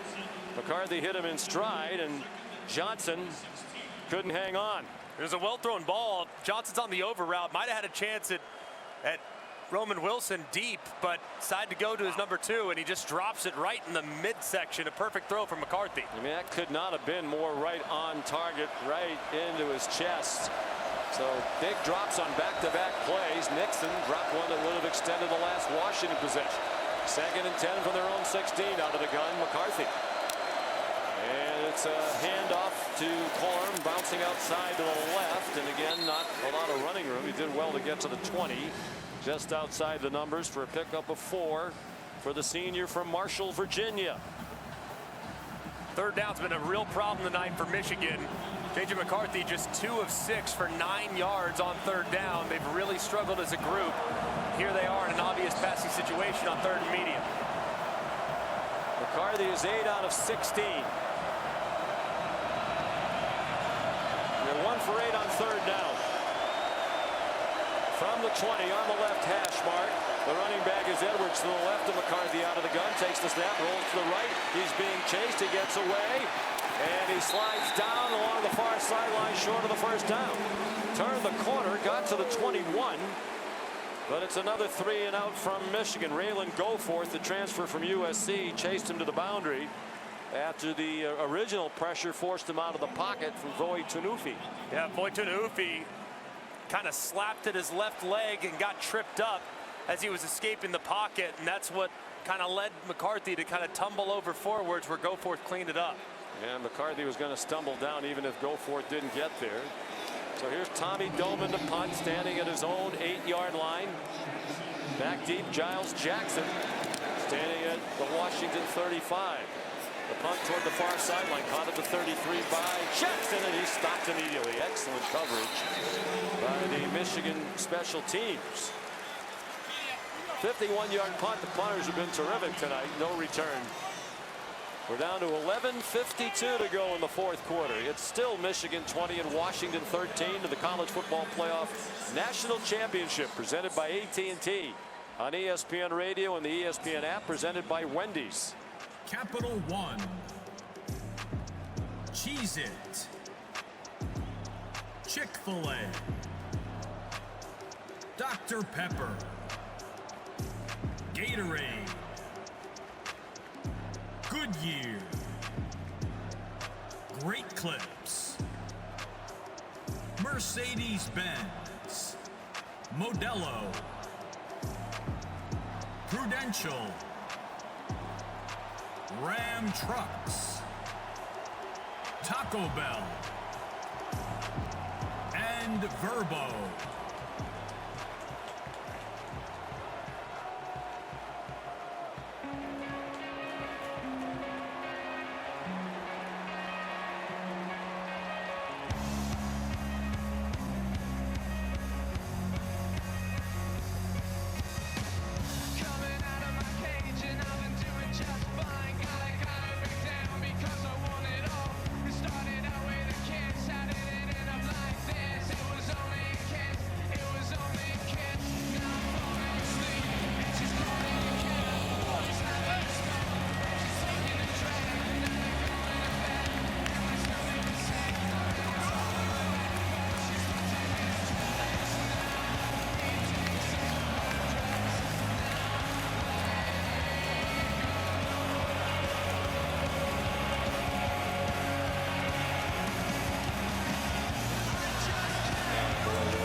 Neither team can score here in the second half. Just a field goal for each in the third quarter. We're down to 11:52 to go in the fourth. Michigan still on top of Washington, 20-13. We'll check in on the Wolverines sideline. Here's Chris Button. After each of Michigan's drives, the last two, J.J. McCarthy has come off pretty frustrated, and their sports psychologist that works with the team has come over to him both times, trying to give him words of wisdom. McCarthy very into the meditation before every game. He'll go up and lean up against the goalpost and go through things to visualize and meditate. Still leaning on him in the middle of games when he's dealing with frustration. He's had a rough night, 8 out of 16 for 87 yards. His season low passing yards was 60 against Penn State. He got dinged up in that game, threw only 8 passes. They ran the ball in 32 straight plays to beat the Nittany Lions. Michael Penix, 45 completions for the year on passes that travel near more than 20 yards. He doesn't have one tonight. 0 for 6 on balls thrown 20 yards downfield. He's been off. But all he needs is one accurate one, perhaps, to tie the game. He drops back out of the shotgun, throws. That's on target, but it's broken up. It was on target to Jalen Polk at the 45-yard line, but Keon Sabb, the sophomore safety from Glassboro, New Jersey, was there on the catch to knock it away from Polk. Moved the pocket just a little bit to the left. They get Penix sliding away. The ball's in the air just a little bit too long. He's just a touch late, which allows Sabb a time to close and break it up. It wasn't his usual rocket of velocity. Dylan Johnson, the running back, to the right. They fake it to him out of the shotgun. Penix pump fakes, lobs it up. Has Odunze, and an over-the-shoulder catch goes out of bounds at the 35-yard line of Michigan. The officials conferring. There's a flag. Wow.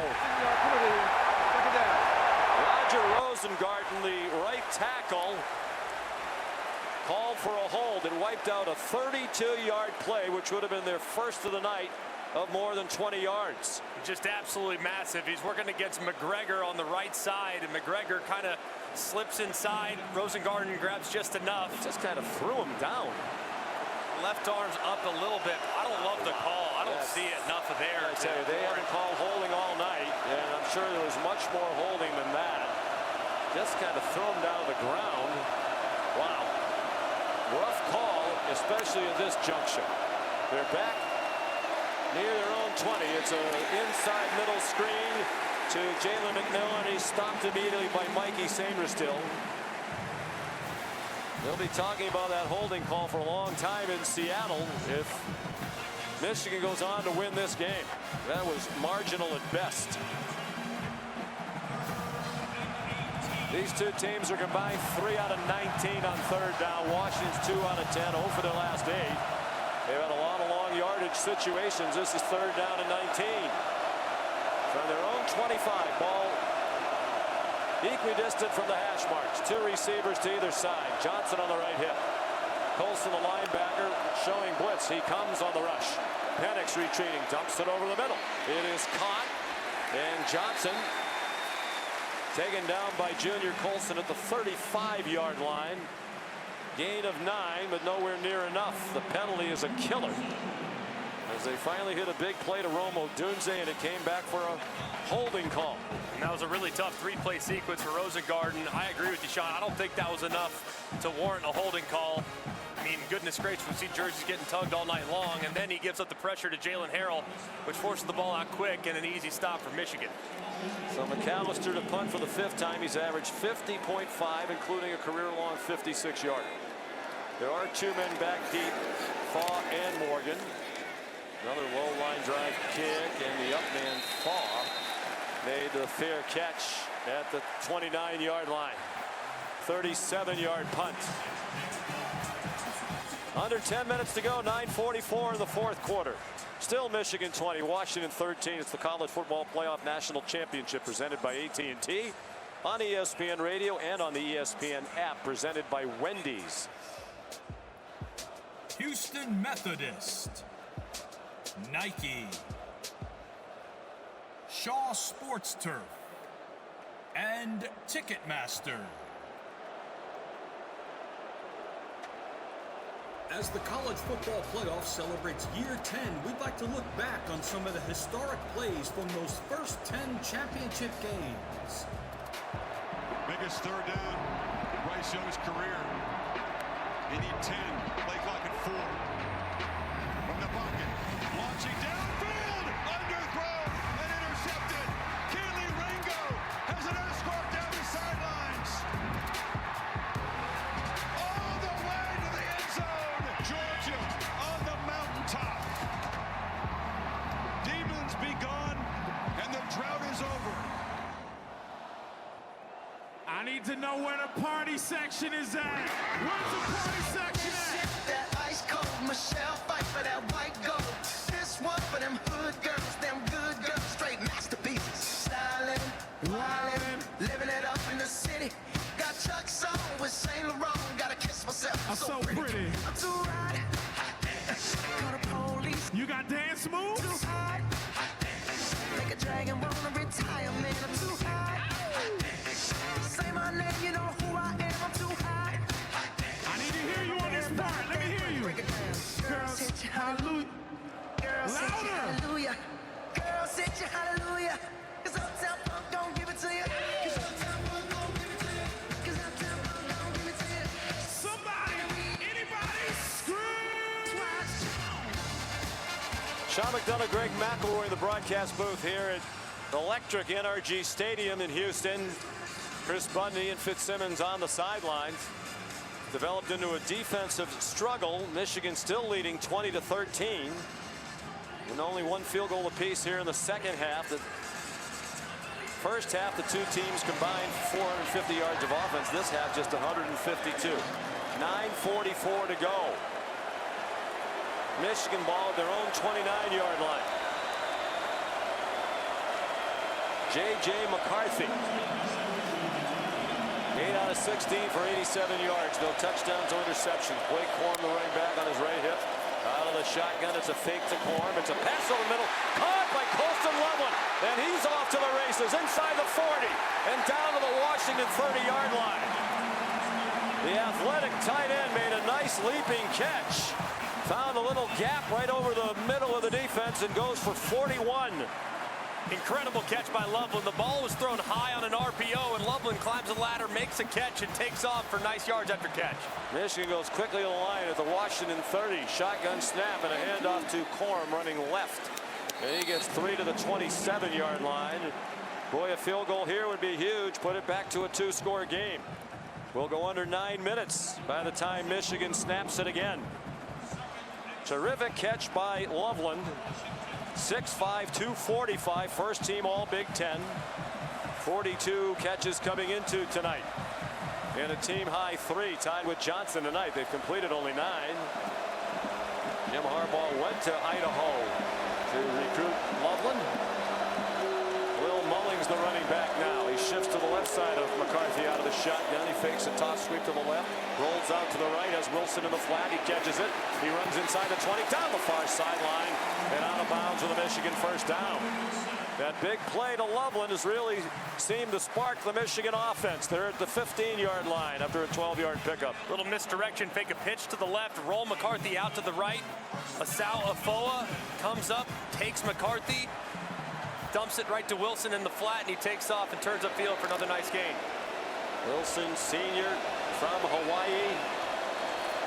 And the 4-yard touchdown catch with a minute and a half to go to tie the game against Alabama. Michigan won that semifinal in overtime, 27-20 out of the gun. McCarthy. A handoff to Blake Corum straight ahead, the running back down to the 12-yard line. A gain of 3. We're under 8 minutes to go. Michigan has led all night, still on top 20-13. That was their 51st snap of the night. This is the point in the game where most defenses really start to struggle against that physical offensive line. You get past the 45 snap mark, opposing defense's efficiency drops way off. So let's see if Washington can weather the storm and hang in there.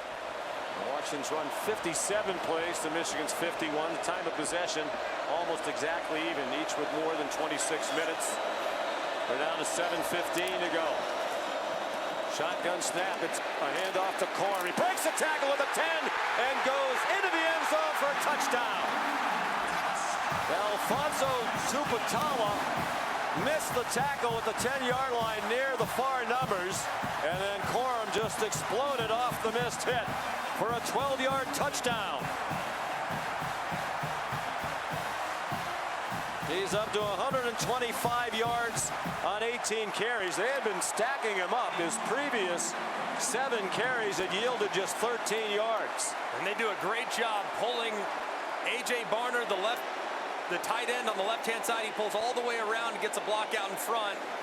A great run by Corum. James Turner, the extra point, hits the left upright and goes through.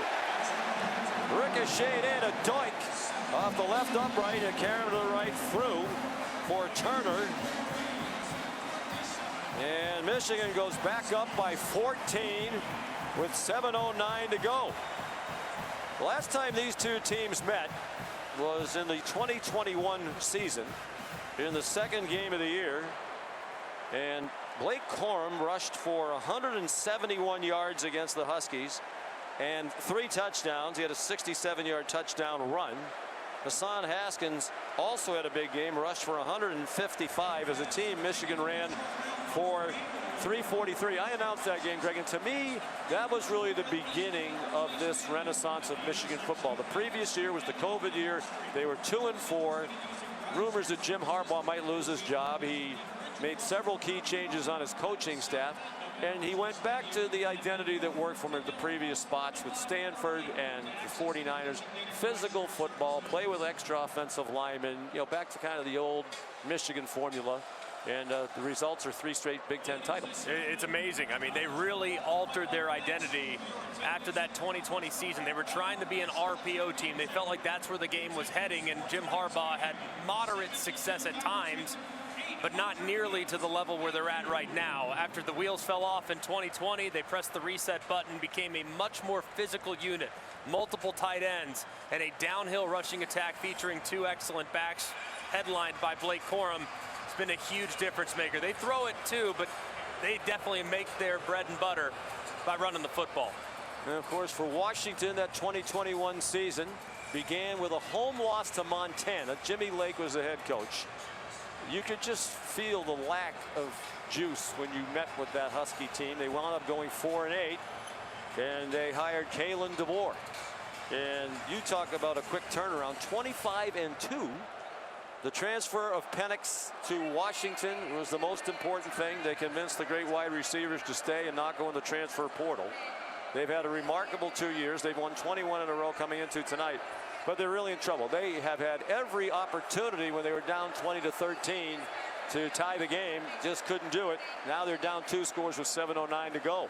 Yeah, and they really haven't been able to manufacture anything downfield all game long. I mean, Michigan has done a remarkably good job staying very patient defensively, giving up the underneath, but making sure that when those receivers release vertically, they're going to be locked in coverage. So throwing your way back into this one on one throw is not going to happen more than likely for Michael Penix. He's going to have to continue to be methodical, but then time becomes an issue knowing it's a 2-score game with just 7 minutes left to play. Longest play for Washington is still 16 yards tonight. They came into tonight with 73 pass plays of 20 yards or more in 14 games, most in the country. They had that 32-yard completion of Dunze wiped out on a highly questionable holding call against Roger Rosengarten. And that might be the biggest play of the game. It's certainly among them. So Michigan will kick off. The ball teed up on the far hash marks. The right for Tommy Doman, the kickoff man. He's been a touchback machine all night long. Daniel Ngata is back deep. He's standing about 2 yards deep in the end zone. Doman not tired yet. Another bomb that lands about 3 yards from the back line of the end zone. Would you expect now Washington will play with tempo here, down by 2 touchdowns with 7:09 to go? You have to, especially considering what just happened to your defense. I mean, you get gashed on a couple of runs once Michigan got into the red zone, so you got to start thinking tempo, and they had some success with that at the end of the first half. So depending on just how fast they want to go, it's something that they are comfortable doing. Penix out of the shotgun. They spread the field with 5 receivers. They're on the right hash mark, going from left to right here in the 4th quarter. Snap to Penix. He fires short to the right. Caught. But the receiver, Polk, retreated. Caught it at the 30. Retreated and gets stacked up. They're going to mark it at the 29-yard line. About 4 Michigan defenders there to take down Jalen Polk. Keon Sabb, the primary tackler, gain of 4. Washington's had at least 3 plays of 20 yards in every game this season. None tonight against the top scoring defense in the country, Michigan. Westover goes scampering in motion, goes widest to the left.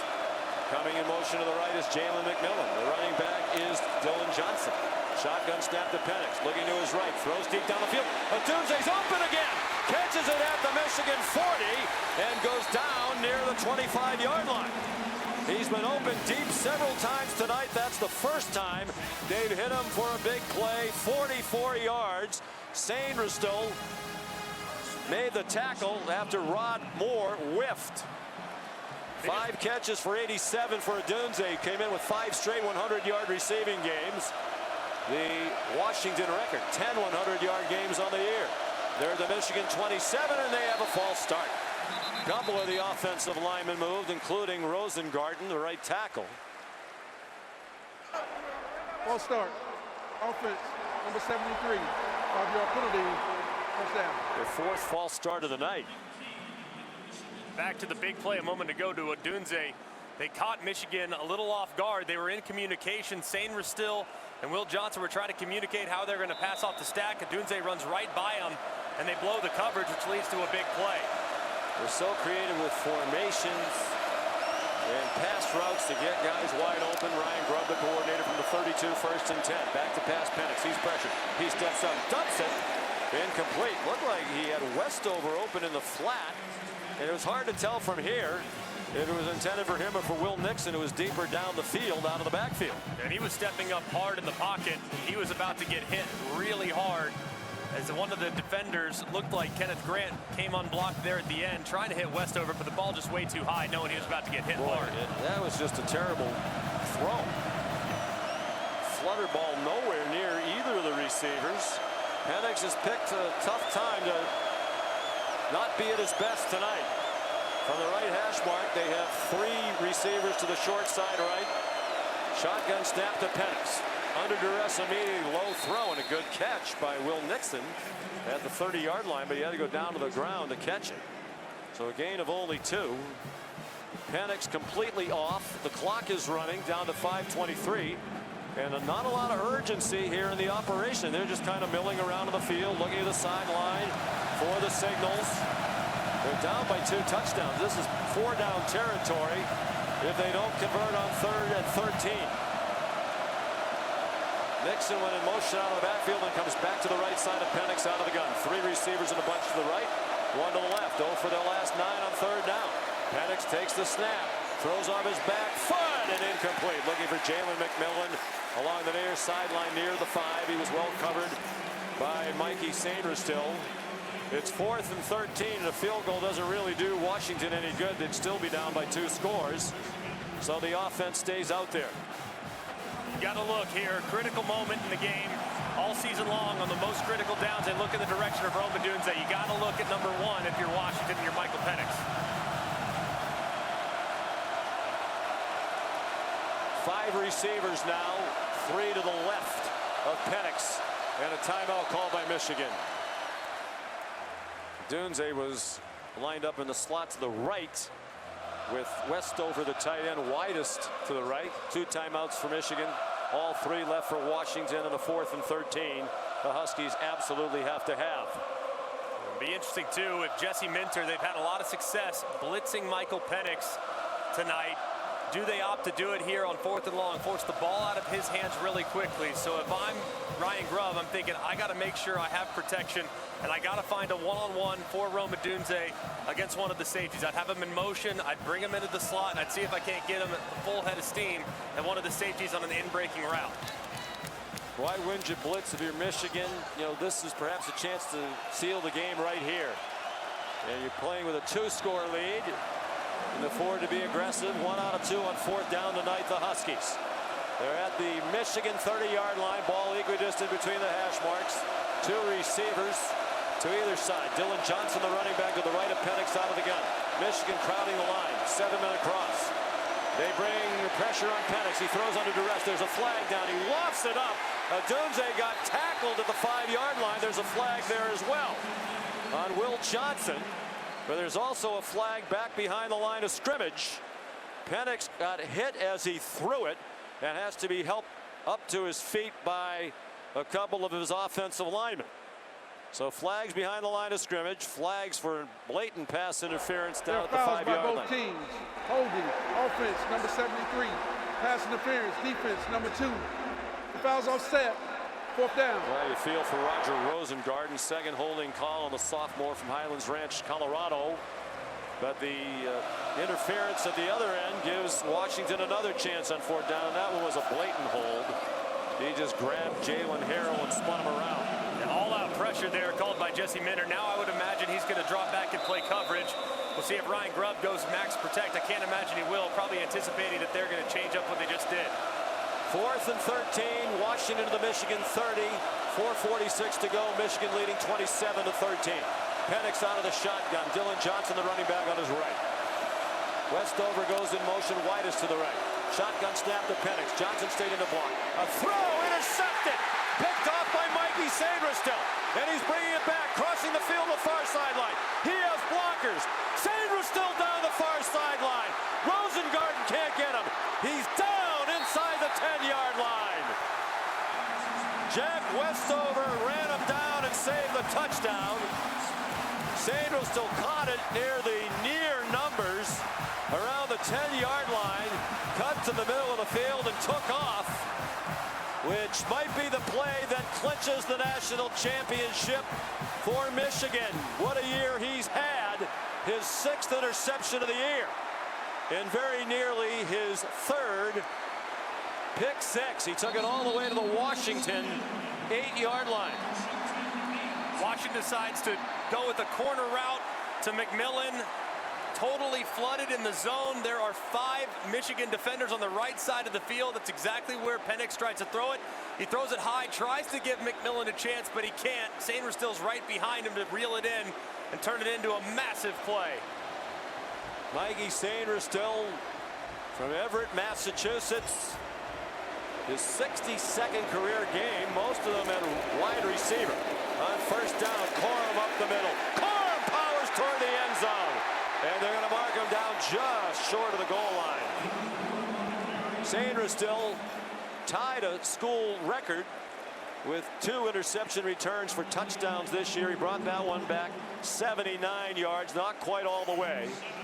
One of their team leaders, one of 6 captains, 2nd-year captain, 1st team all-conference, and perhaps about to be a national champion in his final year at Michigan. They have 4 minutes now.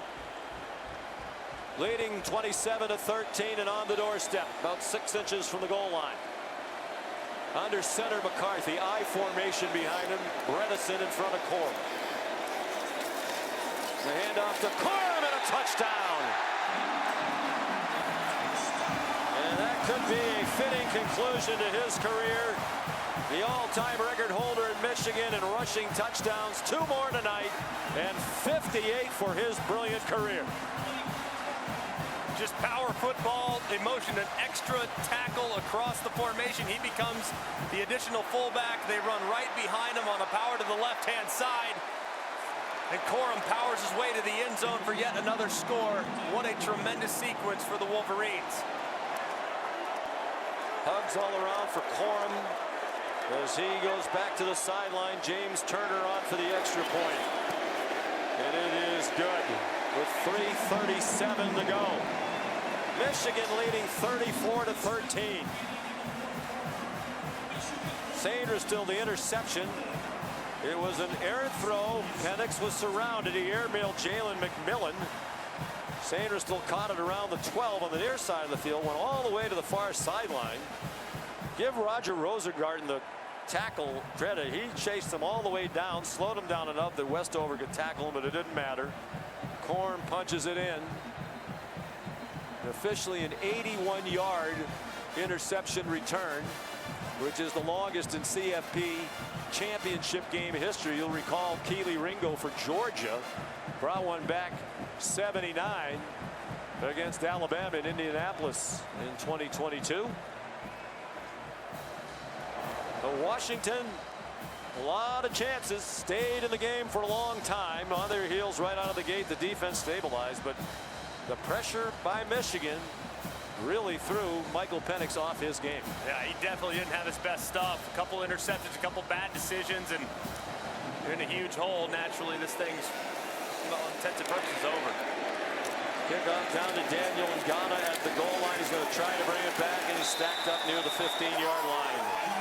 Michigan fired up. The coverage team all jumping up and down as they head off the field. We'll pause 10 seconds for station identification. You're listening to College Football Playoff National Championship presented by AT&T on ESPN Radio and the ESPN app presented by Wendy's.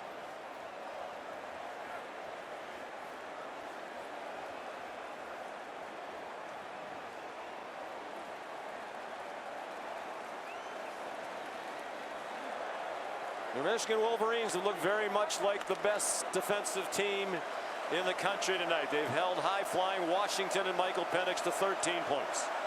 Penix 25 out of 43 for 246, 1 touchdown, 2 interceptions, and off target on many throws tonight when he had receivers open.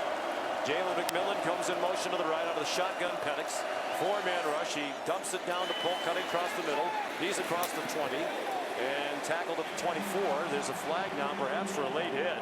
Junior Colson made the tackle, and then Will Johnson came flying in. It might even be targeting against Will Johnson, who seemed to lead with his helmet. Officials conferring with 3:22 to go. Each team's been penalized 5 times to this point. Marcus Woods of the ACC is the referee.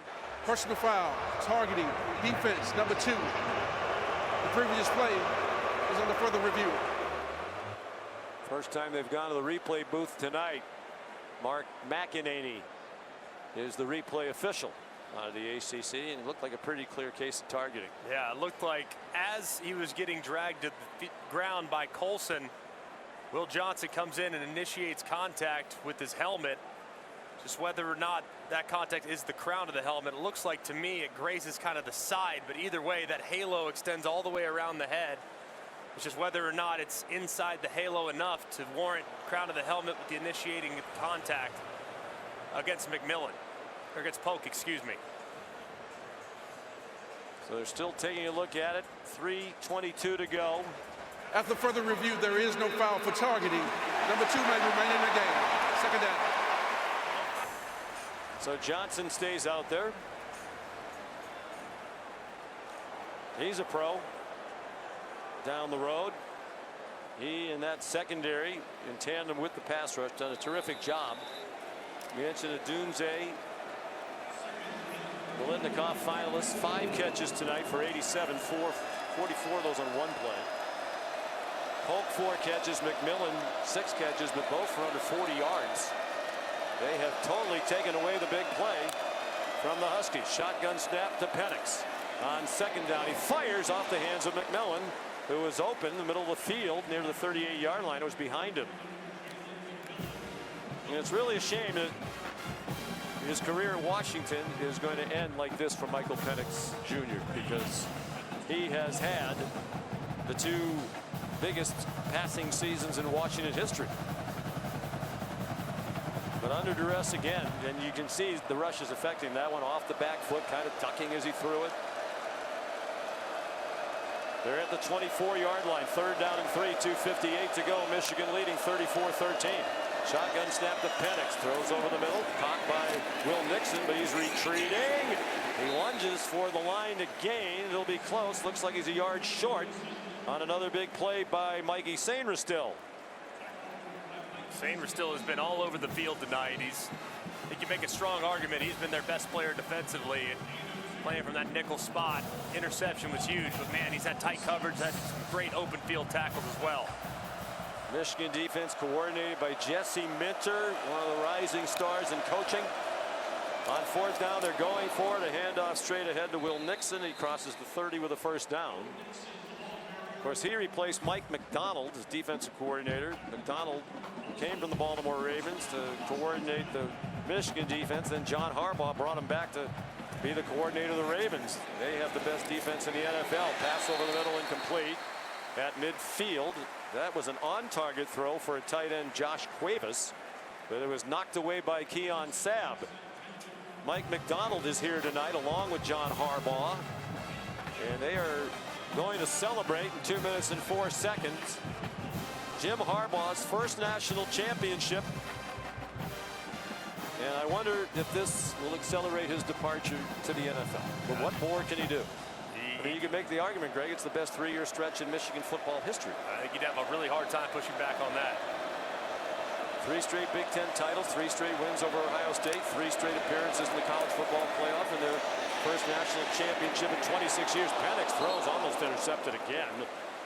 It was closest to Junior Colson, and second closest was Will Johnson, both Michigan defenders, after Derek Moore delivered pressure on Penix, who looks like he's not feeling well, kind of grabbing at his stomach, right arm dangling by his side. Texas couldn't knock him around. Michigan has done it all night long. He wound up on the ground there in the arms of Derek Moore, the sophomore from Baltimore, out of St. Francis, where he's a high school teammate of Blake Corum. 1:59 to go, 3rd down and 10, Washington to their own 31 off the left hash mark.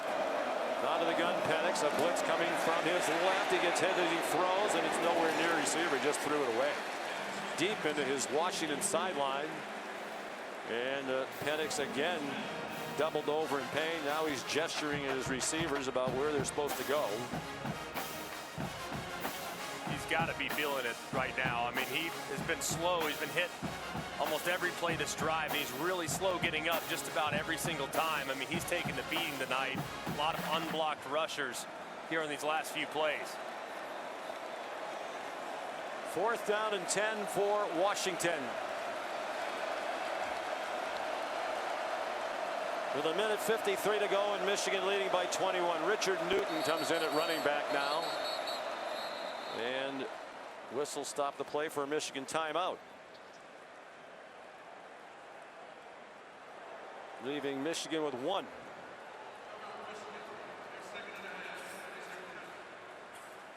Boy, Penix under duress. He keeps grabbing at his right side. He's got some extra padding in his midsection. And there have been rumors that he suffered a rib injury mid-season against Oregon. Came out of the gates flying, 400 yards passing in each of the first 3 games. Then in the middle of the season, the numbers really dropped off, but the running game took off. Lately better, but tonight he's been whacked around like a piñata. Yeah, he's been hit a ton, and they've done a great job, Jesse Minter has, in creating a lot of movement. This is an excellent offensive line, but he's getting all those pass rushers on different levels in their pass rush. So if one guy wins, the other guy knifes through, and then they bring guys off the edge and create extra hitters over and over again. It's really been a terrific defensive plan by defensive coordinator Jesse Minter. 4th and 10. Washington its own 31, down 34-13, 1:53 to go. Penix out of the shotgun. Newton is the running back to his left. Here comes a blitz from his left. He throws, and it's incomplete. Through, falling out of the throw and leaning away from it in the general direction of Devin Culp. Michigan takes over on downs. And they're 1:49 away from the 10th national championship in school history. They claim 11 entering tonight, but the NCAA does not recognize 2 of them. It'll be the first since 1997, just the second since 1948. Led by Jim Harbaugh, a Michigan man. His dad, Jack, was an assistant coach at Michigan. Family spent a lot of their childhood years in Ann Arbor. Brother John, sister Joni. Jim, a terrific quarterback in Michigan, came back to his alma mater to restore them to national prominence, and he has done that in what might be his last night as a Michigan coach. It's an amazing, amazing job over the last few years, culminating with a national championship victory. Blake Corum takes the handoff from J.J. McCarthy straight ahead. Just a 1-yard gain. Washington will not use timeouts. The outcome no longer in doubt. Jim Harbaugh starting to accept some congratulations on the far sideline. The Michigan fans are on their feet. Winningest program in college football history. This will be number 1,004. They won number 1,000 without Jim Harbaugh when he was suspended. Wound up not coaching 6 games during the regular year. And still not managing a smile, but he's getting close. And they're in victory formation now. And McCarthy takes a knee. He'll go to 27-1 in his career as the Michigan quarterback. Harbaugh takes the headset off as the clock goes down to 50 seconds and running, and they try to get him with the Gatorade bucket. They missed. Jim still has some quickness at age 60. one of his players, I couldn't see what number it was. He wore it on behalf of Jim Harbaugh. He was giving him a hug. Harbaugh saw it, and whatever the player was just got doused. He hugged Sharon Moore, stepped in so nicely when Jim missed, and Jesse Miller gets a hug as well. They snap it and take a knee, and that'll be the last snap. Still 22 seconds to go, but the teams are racing across the field. Michigan with jubilation. Washington just kind of hovering around its sideline on the near side in disbelief of what happened. 8 seconds to go. Michigan has won the college football national championship 34-13 over Washington to complete a perfect 15-0 season. They held Washington to 301 yards of offense. It was a Husky team that came in averaging 473, so held 172 below that average. In a matchup of offense against defense, the defense won the day. They dominated the line of scrimmage from start to finish. They didn't allow any big plays. All the keys that they had to have, they executed to perfection en route to a perfect 15-0 season. Let's go to Ian. I'm here with the defensive MVP of the game and the outstanding corner, Will Johnson. You're a Detroit native. You told me earlier this week, this is why you came to Michigan. You're in this moment, confetti's falling on you. Sum it up. As he's getting bear hugged right now by teammates. What's this like for you, Will? I can't even describe it, man. It's a wonderful feeling. Just for the state of Michigan. Just for everything we've been through this year, man. Just thank God for what we got. You had a great battle out there with Roma Dunze all night long. Take us onto the field. What was that matchup like? Man, he's a great player. All respect to him, all respect to Penix, all respect to their coordinator, their coaches. I mean, they do a great job over there. Just happy we came out with a win. There's one thing about this team that you want everyone to know that they don't have any clue about. What is it? From your head coach to your teammates, what is it? Man, we're just a family. We're built to last, we're built tough, and no matter what the circumstance is, we're ready to go. So that's what it is. Congratulations. Thank you. Over to Chris Button. Ian, I'm here with Donovan Edwards, who's looking up to the sky saying it's beautiful. What's this moment like right now as you watch the Mason blue confetti come down? You know what? I'm just soaking in everything because the feeling is just surreal right now.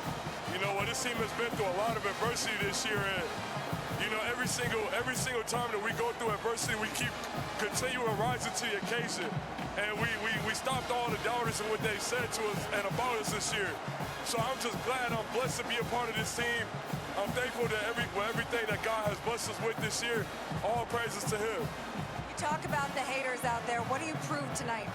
I mean, what didn't we prove? We're national champions. We're the #1 team in the country. We deserve our bragging rights. We deserve our respect.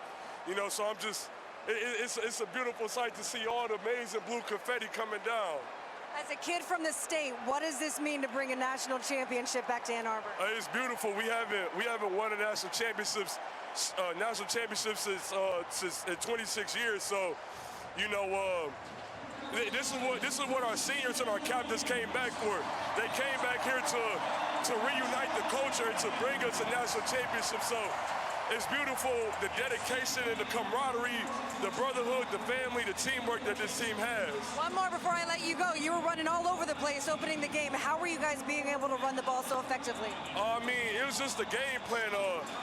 Shout out to our offensive line, very dominant, and you know, shout out to Coach Hartford teaching the running back room to stay patient, to read our holes, and just to be the bell cow when we needed to be. So much respect to our offensive line and Coach Hart. Donovan Edwards, congratulations. Go celebrate. Thank you. I sure will. John. Mike Hart, the former great Michigan running back, is a running back coach. Donovan Edwards, not much of a factor for a lot of the year. His season high was 52 yards rushing at Penn State. First time he touched the ball tonight, he went 41 for a touchdown. The second time he touched it, 46 for a touchdown. Finished with just 6 carries, but 104 yards. And those two scores, 17.3 per carry. And Blake Corum rushed for 134 on 6.4 and 2 touchdowns, fittingly. As Michigan becomes just the 6th team in major college football history to go 15-0 or better in a season. They are the 4th in the last 6 years. Of course, more games now with the college football playoff. Georgia in 2022, 15-0.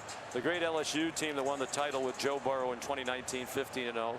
Clemson 15-0 in 2018, and now Michigan joins that group. The other two are back in the 1800s, Penn and Yale. Here's Ian.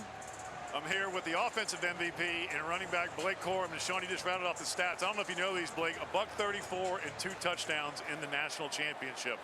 When you hear that, there's confetti's all around you. What are you feeling?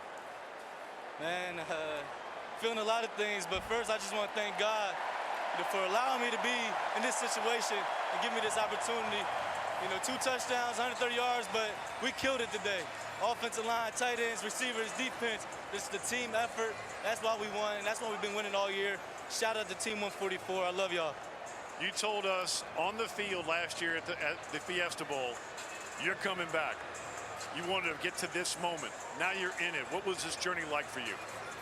It's been one heck of a journey of ups and downs, trials and tribulations. But I wouldn't want it any other way. I've grown as a man. I've grown as a football player. I've grown as a leader. I'm just so thankful, for the trials and tribulations I went through. And now we're champions. I'll be a national champion the rest of my life, and we did this for Michigan. Early on, you really got the running game going, and then they kind of felt you out. And then you blew it open again in the 4th quarter. So take us onto the field. How'd you get off to that fast start? We knew we had to start fast, and the offensive line did a wonderful job firing off the ball along with the tight ends and receivers, and we started fast. And then they started to stack the box a little more, but then we knew we had to get the job done, and so that's when we opened it up again. But it was just a complete team effort, and that's why we won. 2 words. Country strong, baby. Congratulations. Thank you. Go over to Chris Budden now. Chris? Hold on. I'm sitting here watching J.J. McCarthy get hugs from his family.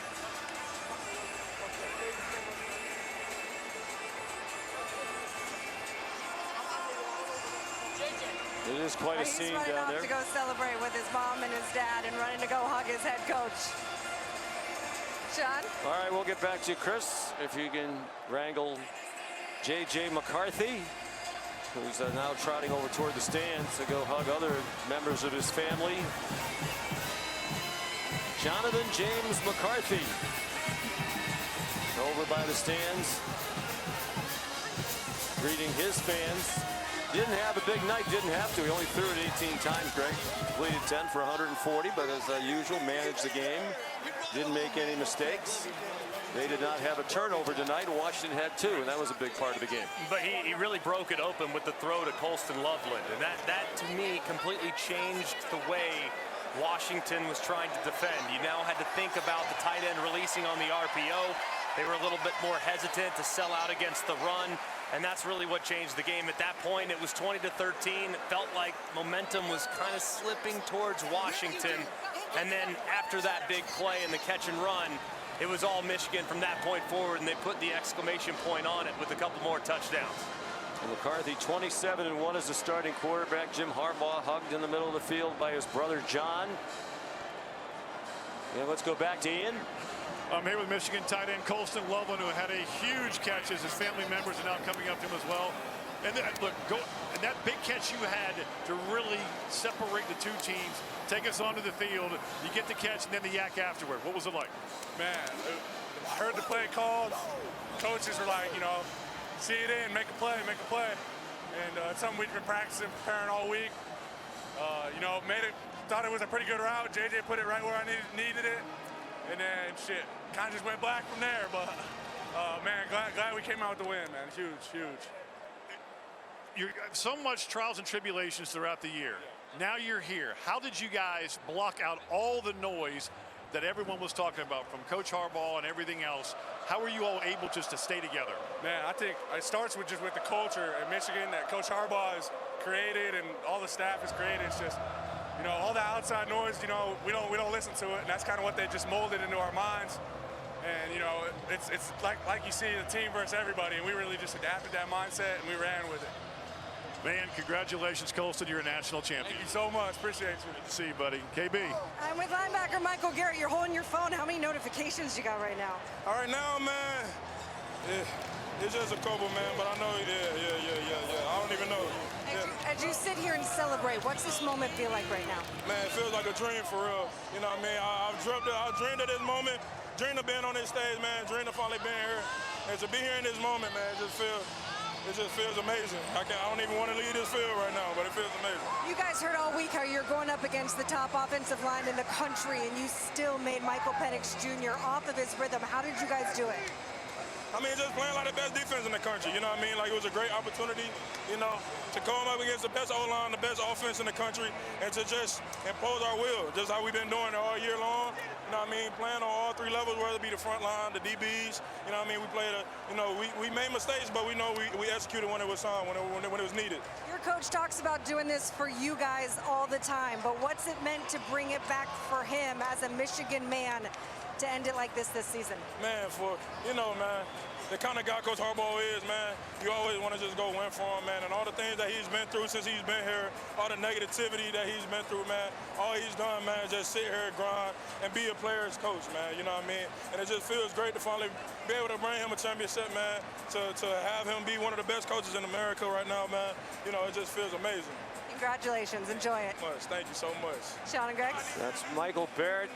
6th year, final game, 64th game, the school record.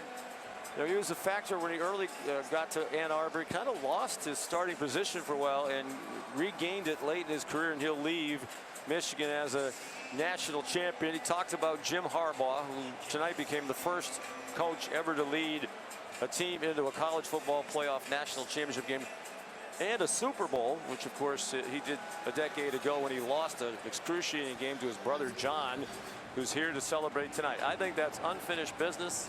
I'm going to guess, with all the interest the NFL has in him, that this will be it for him at Michigan. I don't know how you could go out any better than this. And what a remarkable job he has done. Some will say they had the sign stealing scandal that taints it. You know, I firmly believe Jim Harbaugh did not know about it, talking to a lot of people who are close to him. But what a way to end the season. I'm not sure playing without your coach for a while is adversity in the grand scheme of life. But it's something they certainly had to deal with, and they dealt with it perfectly.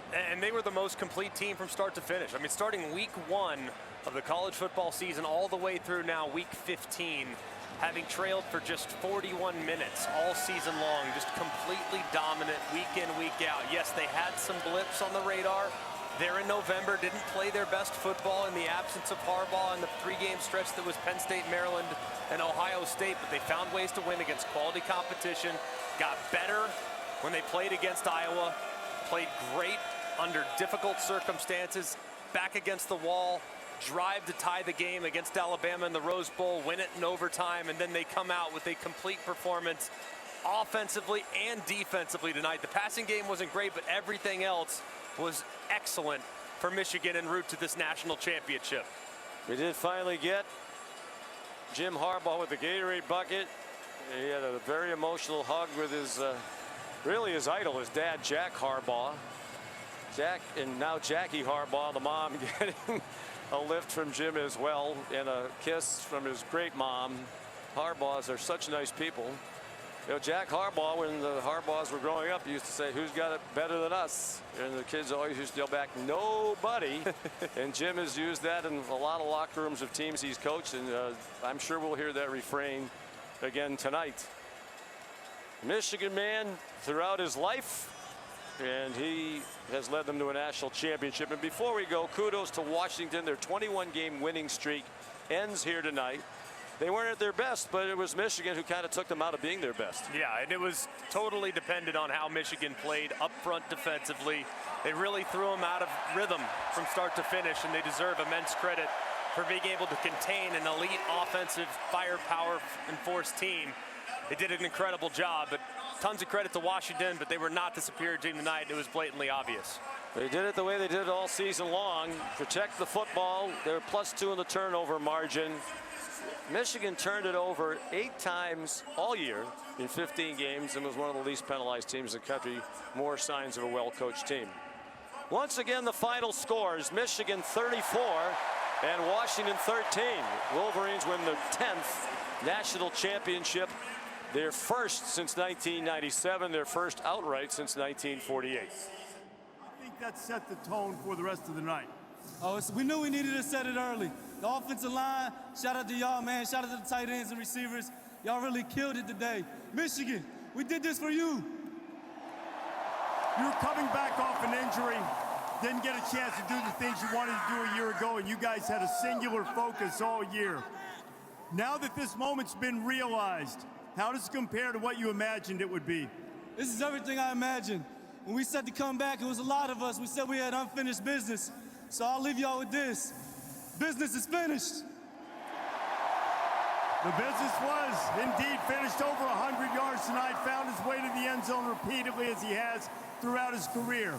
The defensive player of the game tonight really turned things around early in the second half.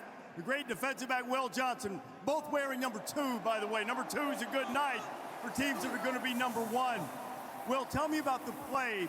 Washington gained a little momentum late in the first half, but you came out and made a play along the sideline with just a spectacular interception.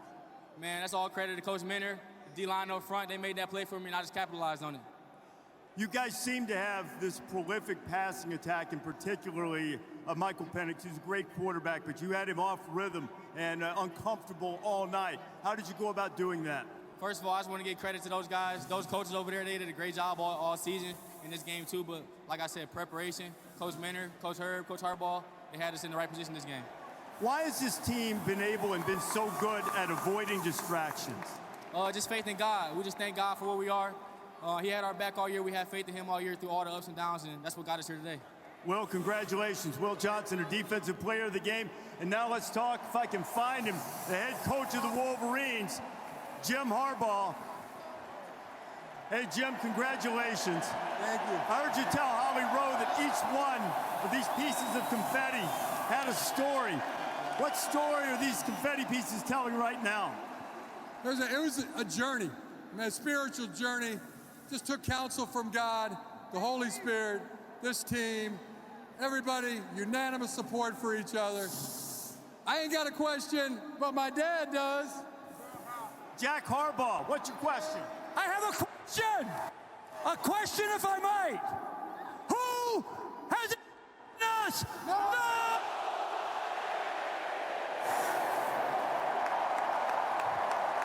What does this mean, Jim, to be able to share this?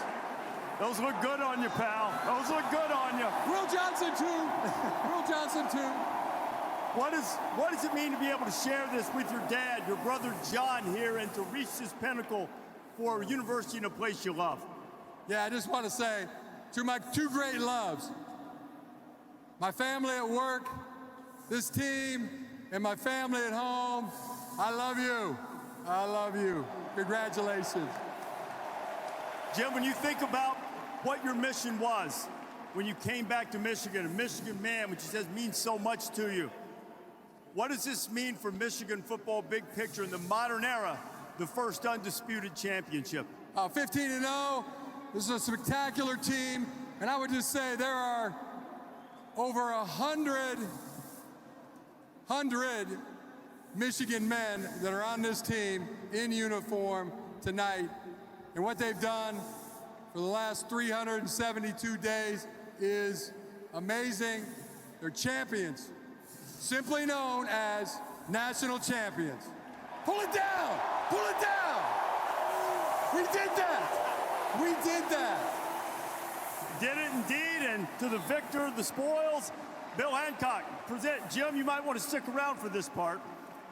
Bill Hancock, the executive director of the College Football Playoff, to present the national championship trophy to Michigan. Thank you, Reese.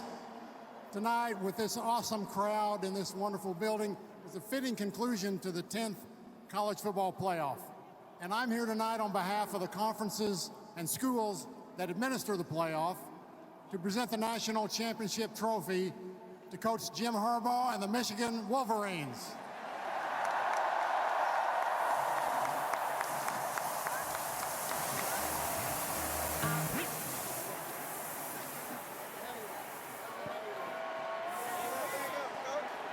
There it is.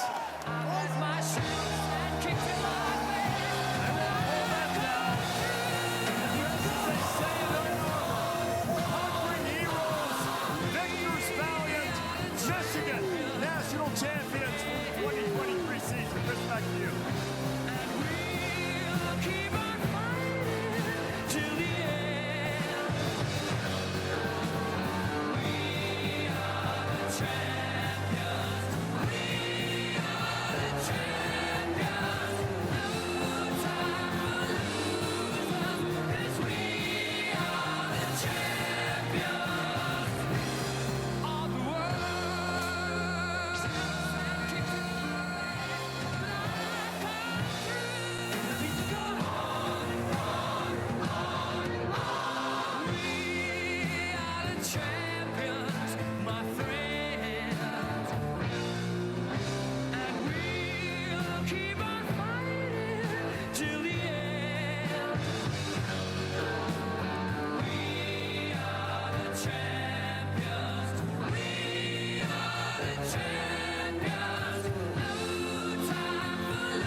Young J-A-C-K-A-K-A, Rico like Suave, Young Enrique, speaking at AKA. She's an alpha, but not around the boy.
And now, let's take a special look back at the 2024 College Football Playoff National Championship.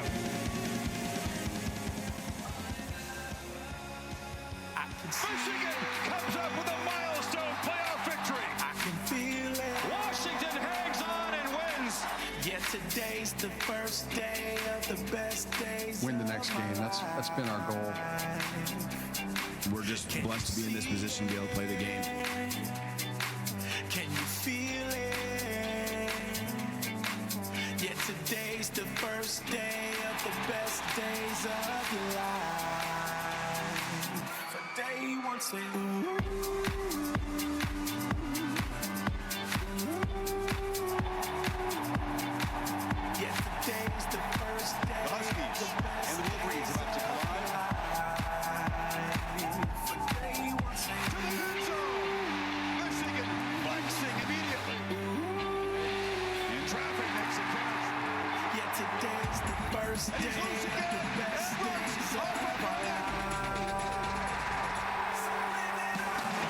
Steps up and fires a dart. That's Jalen.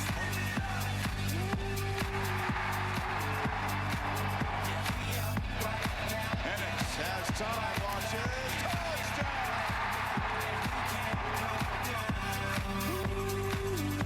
And it's intercepted. Morgan is knocked down. Big play behind the line. Touchdown, Michigan! What a play! He's got it. Michigan barrels in.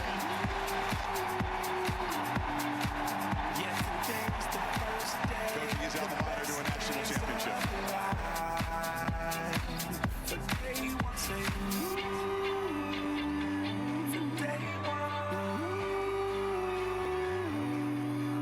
Yet today's the first day of the best days of your life. Congratulations to the Michigan Wolverines, the 2024 College Football National Champions.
La vecina no sé qué bebió, el vecino no sé qué prendió, a la gente no sé qué le dio, pero todo el mundo está loco, todo el mundo está loco, todo el mundo rayado del coco, y yo solo sé que montaron.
Cyrus, Mary Poppins, let's get it poppin'. Rock out, that's Janis Joplin. She a redhead, no Dennis Rodman.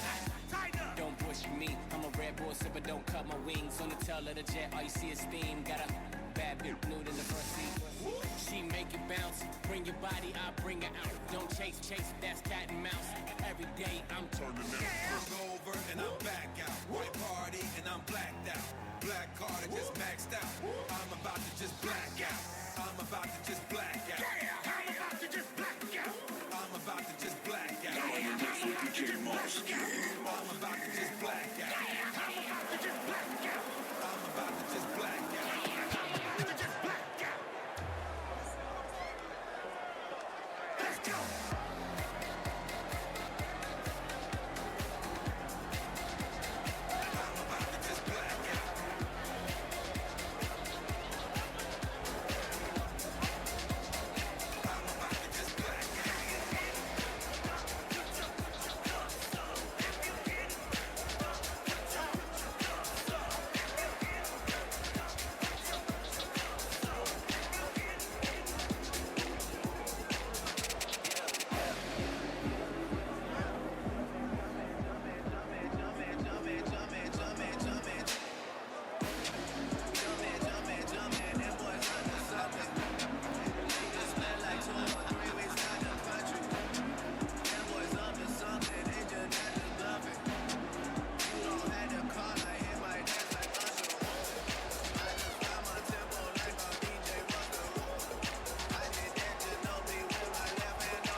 rich with the roof missing. If it don't make dollars, don't make sense. Z, wake up like I gotta get it. And I got an engine for a trunk space. I get moving three-way, 7 different formats. Plus she's no oblate, but I make that walk with some cheesecake. Yeah. I'm the coldest nigga I see. Looking in the mirror like I wish I can be me. She too into me, I'm more into money. My hobbies are body, that's my lobby. I'ma eat it, I'ma eat it. I don't lie, on my dick, too conceited. I told her she my wife for the weekend. But don't be acting like I need you, cause we poppin'